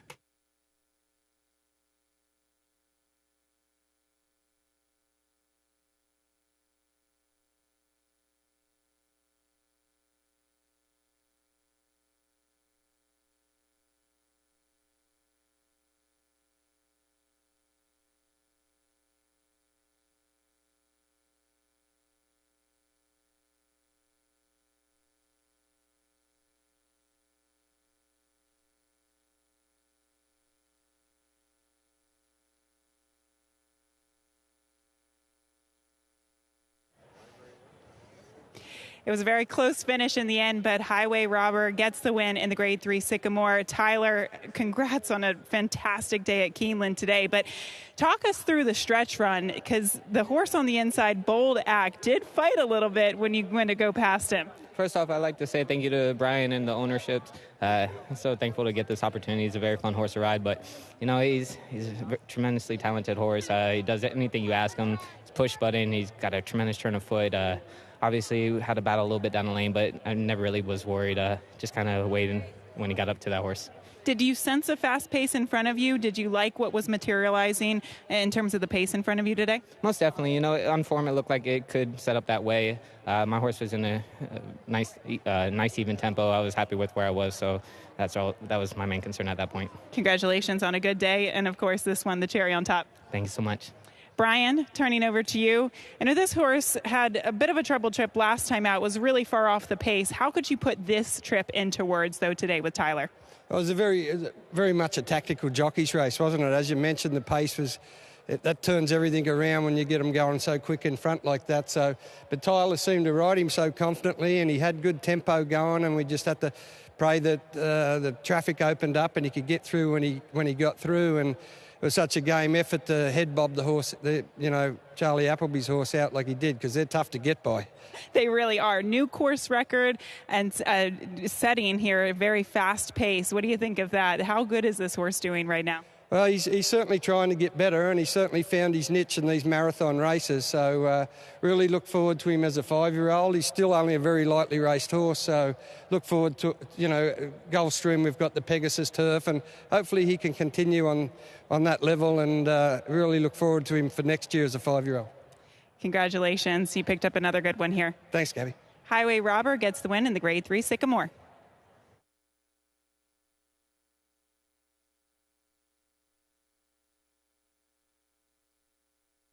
Thank you, Gabby. Keeneland's 10th and final race upcoming. Carryover for the Toyota Super High 5, $5,112. Scratch the 2, 8 days sober. Number 2, 8 days sober scratched. Number 13 draws into the race. 13, Arisu draws into the race. Irad Ortiz Jr. as programmed. Main track is fast.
Race number 10 is upon us, 12 minutes away from this maiden claiming event. They're going to be heading out to the main track at the distance of 7 furlongs. And my top selection is the number 3, Effervescent, a second-time starter for trainer Jordan Blair.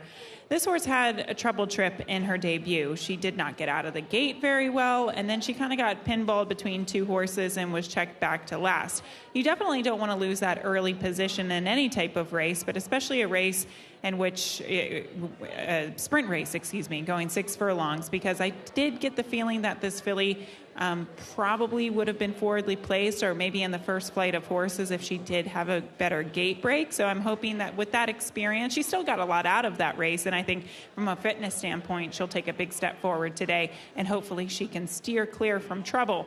The number 7, Captive Heart, is a second-time starter for Wayne Catalano.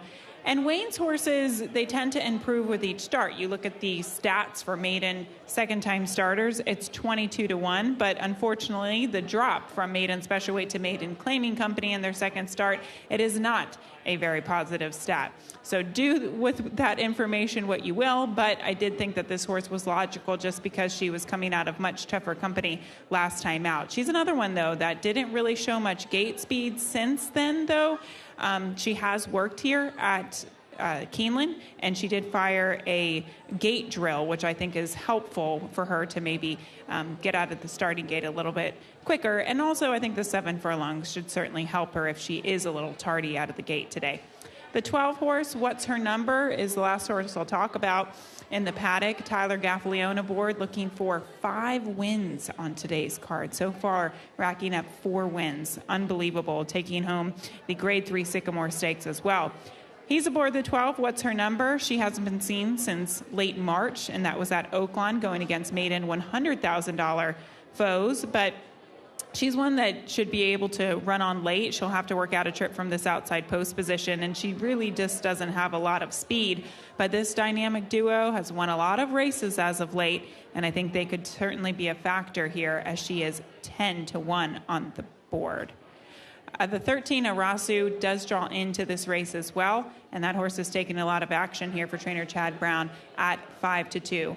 Do take note, we do have a super high 5 carryover in this final race of the day as well. So make sure you dive in to that carryover. It's where you try to pick the top 5 finishers of this final race as well. So best of luck if you're wagering on that. We are 9 minutes away from the 10th and final race on this Friday evening. Riders are up for the finale.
Horses are entering the track for Keeneland's 10th and final race, maiden claiming event for a price of $50,000. Fillies and mares age 3 and up. 7 furlongs over the fast main track. Scratch the 2, 8 days sober. Number 2 is a scratch. A reminder, 13, Arisu draws into the race. Irad Ortiz Jr. rides as programmed.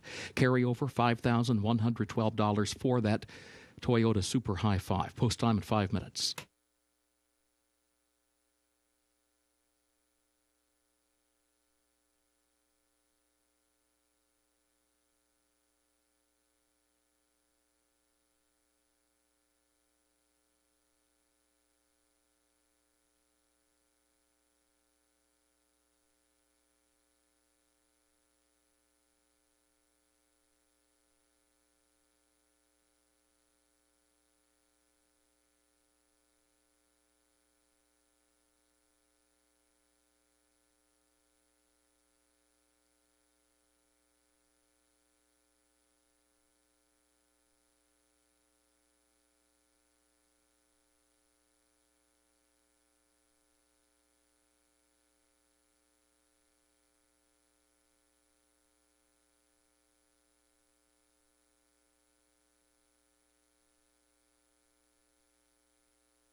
Horses are warming up on the track for the 10th and final race.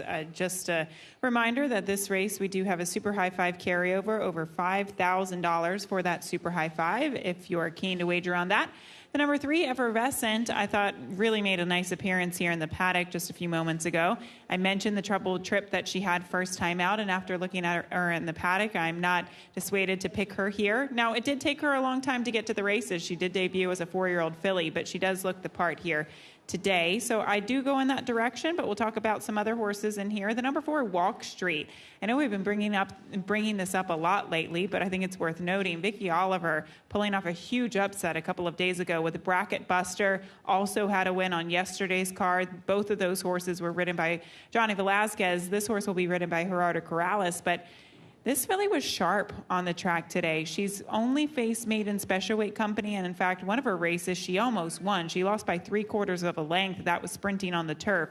I guess the question for her is dirt and the distance. She's certainly bred for the turf, Street Boss out of Lon Romare, but I just think she's really sharp, and maybe she could be a forward position. She could get a forward position here and maybe be a factor at a big long shot at 31-1. And then finally, honestly, the standout physically was the 13, Arisu here for trainer Chad Brown. She does draw in off the AE. Her first 2 races were on the dirt. Her subsequent 2 races were on the turf.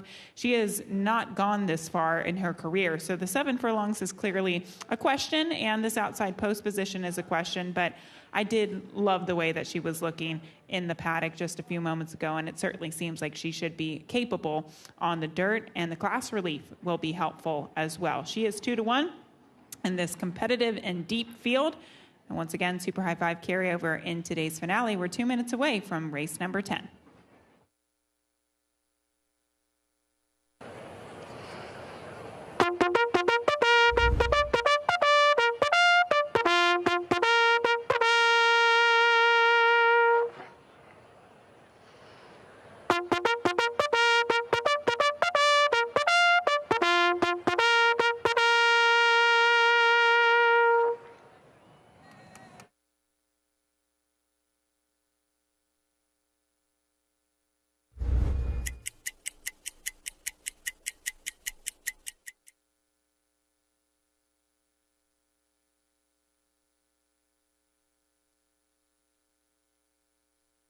The horses have reached the starting gate for Keeneland's 10th and final race.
Moving into line race 10.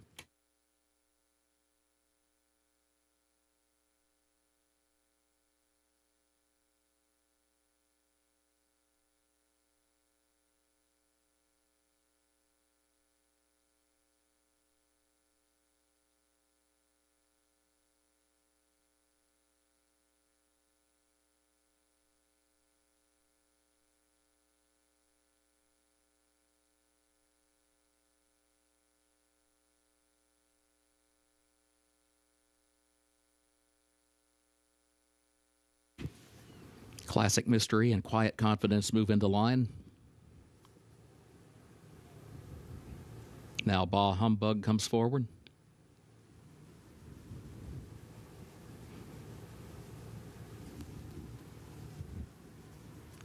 Captive Heart with Lady Aberdeen.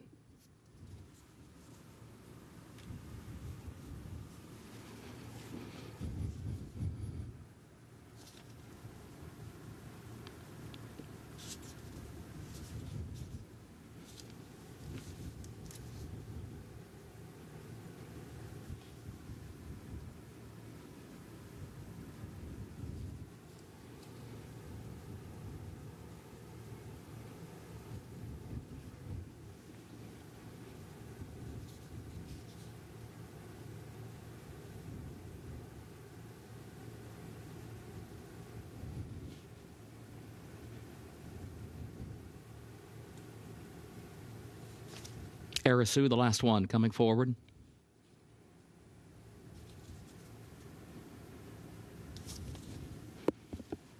Goes in, they're at the post.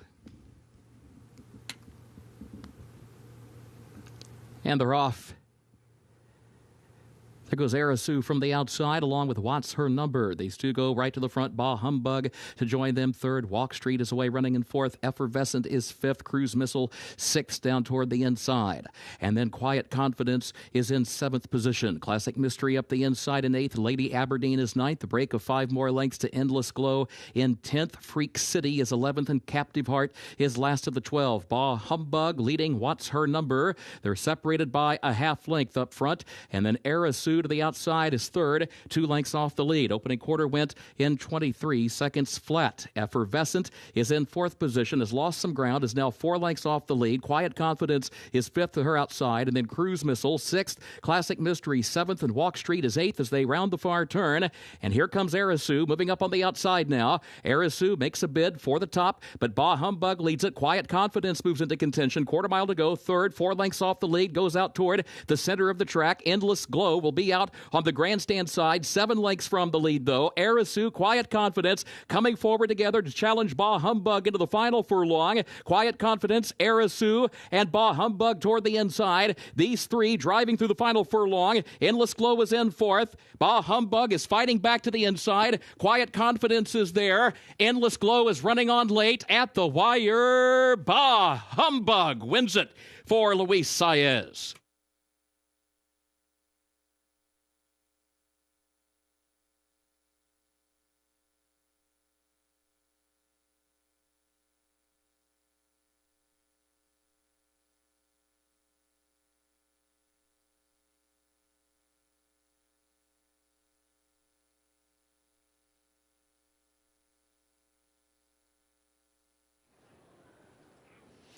Bah Humbug, super game down on the inside. This horse was passed, or at least it looked like she was passed with the two horses towards her outside. I believe that was the 13 and the 10. And somehow she fights back on the inside. Jockey Louis Saez absolutely lifting her up and asking her for more, and her giving him more as well in the deep stretch. And coming away with this victory, winning at 22-1. Big upset in today's finale.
Unofficial results of Keeneland's 10th and final race. Number 6, Bah Humbug, first.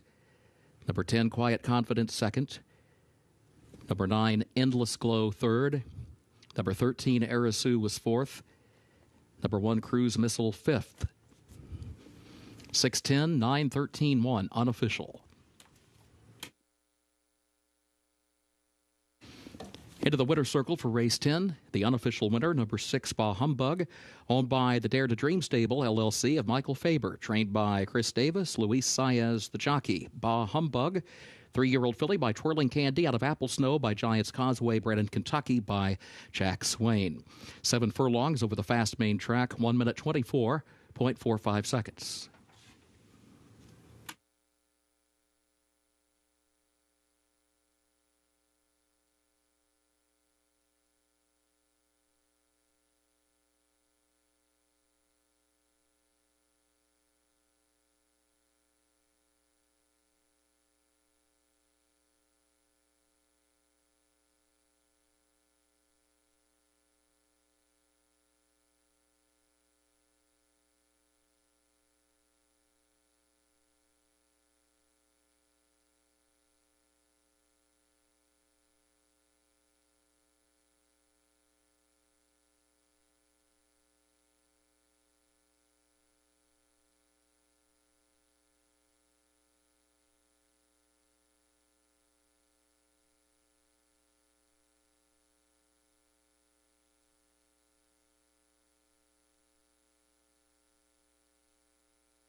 Tenth race results official. 6-10, 9, 13, 1, the official results.